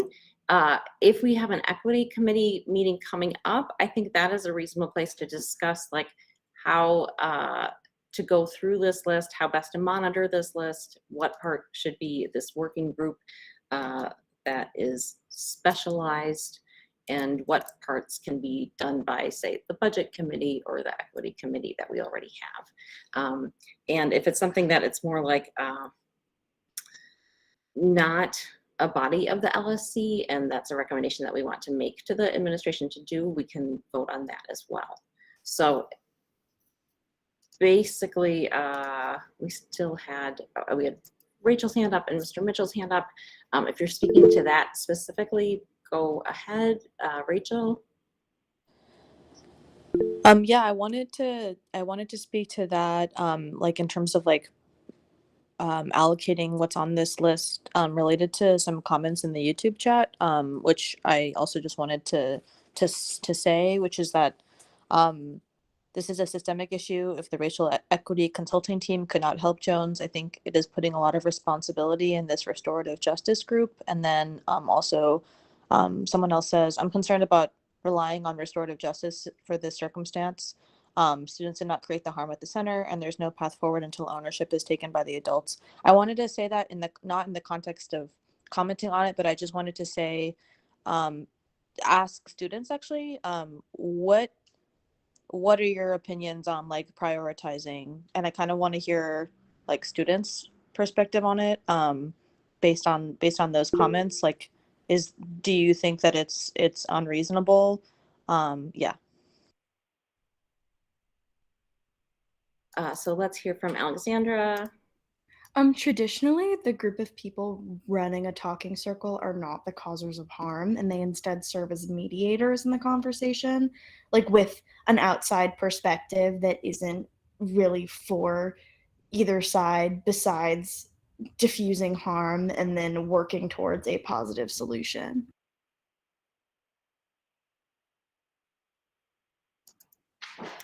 Thanks, Mr. Mitchell. So I think we don't want to get confused here, like what the LSC task is, which is like trying to gather this information. And I think in terms of the restorative steps, like we want feedback on what is being done, but we're not running it. I think Mr. Mitchell declined there. So let's keep that in mind. And if we're not ready to vote on this tonight, I think, you know, we really actually made a lot of concrete progress here in terms of figuring out what we need to know. So I think it's okay to postpone making the plan on carrying it out, as long as we say what a next step is on this. So if I may, Cassie, just quickly, I envision this like the whole school safety committee, right? And I don't think they had like, I think it was a working group. So I don't know if Mr. Mitchell wants to talk about that or just comment on like that's what I'm envisioning. Yes, Mr. Mitchell, that was kind of the direction that I was going. But you know, I'll just leave it at that, and maybe you and I can follow up later this week. I think that's good. I think let's either the equity committee will bring this information back to us, or Roberto, just your conversation with Mr. Mitchell will come back to us, and you know, we should, the next time we come together as a body to talk about this list, we should have a plan. Go ahead, William. Yeah, I was just going to say, I would motion that we table this actually until our next meeting and just communicate through email as to the specifics of this group, and then be ready, like have an outlined plan that we are ready to vote on at the next meeting, so we can sort of get the ball rolling. Yeah, you can't do that though. You can't communicate by email. Like that small group can, but like we can't all do that. That's all. Yeah, I think that especially like I said, the students and Roberto and then Deborah, because she was going to work on this Title IX and gender equity in athletics. So if so up to 4 people basically can have a discussion about this separately and should be able to bring something back. And if more public discussion is needed, it can be done at the equity committee. So I think that is actually pretty reasonable.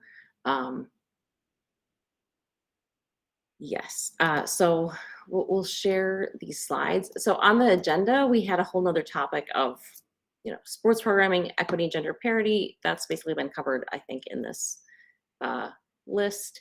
We did get comments from students in other sports and from other relative to other sports. So those are in the public folder, and I encourage LSC members to make sure that you saw those. They should have come to your email, but also the public can read that as well.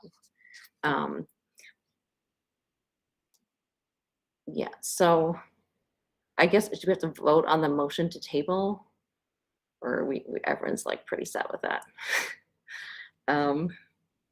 Okay, I think we can informally assign that to conversations of no more than 4 people, and a public discussion at the equity committee.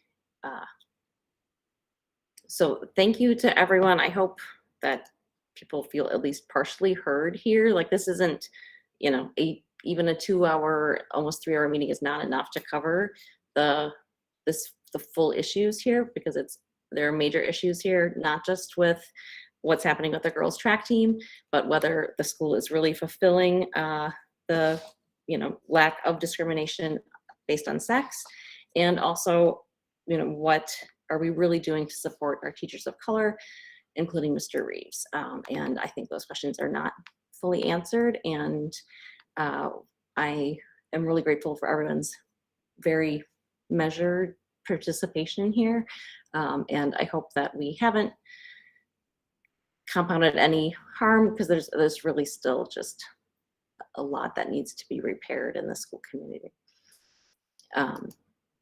So unless there's any final note, I think we've exhausted the agenda. I don't think we had any speakers that we picked up at 6:10. So seeing no further business, we can adjourn.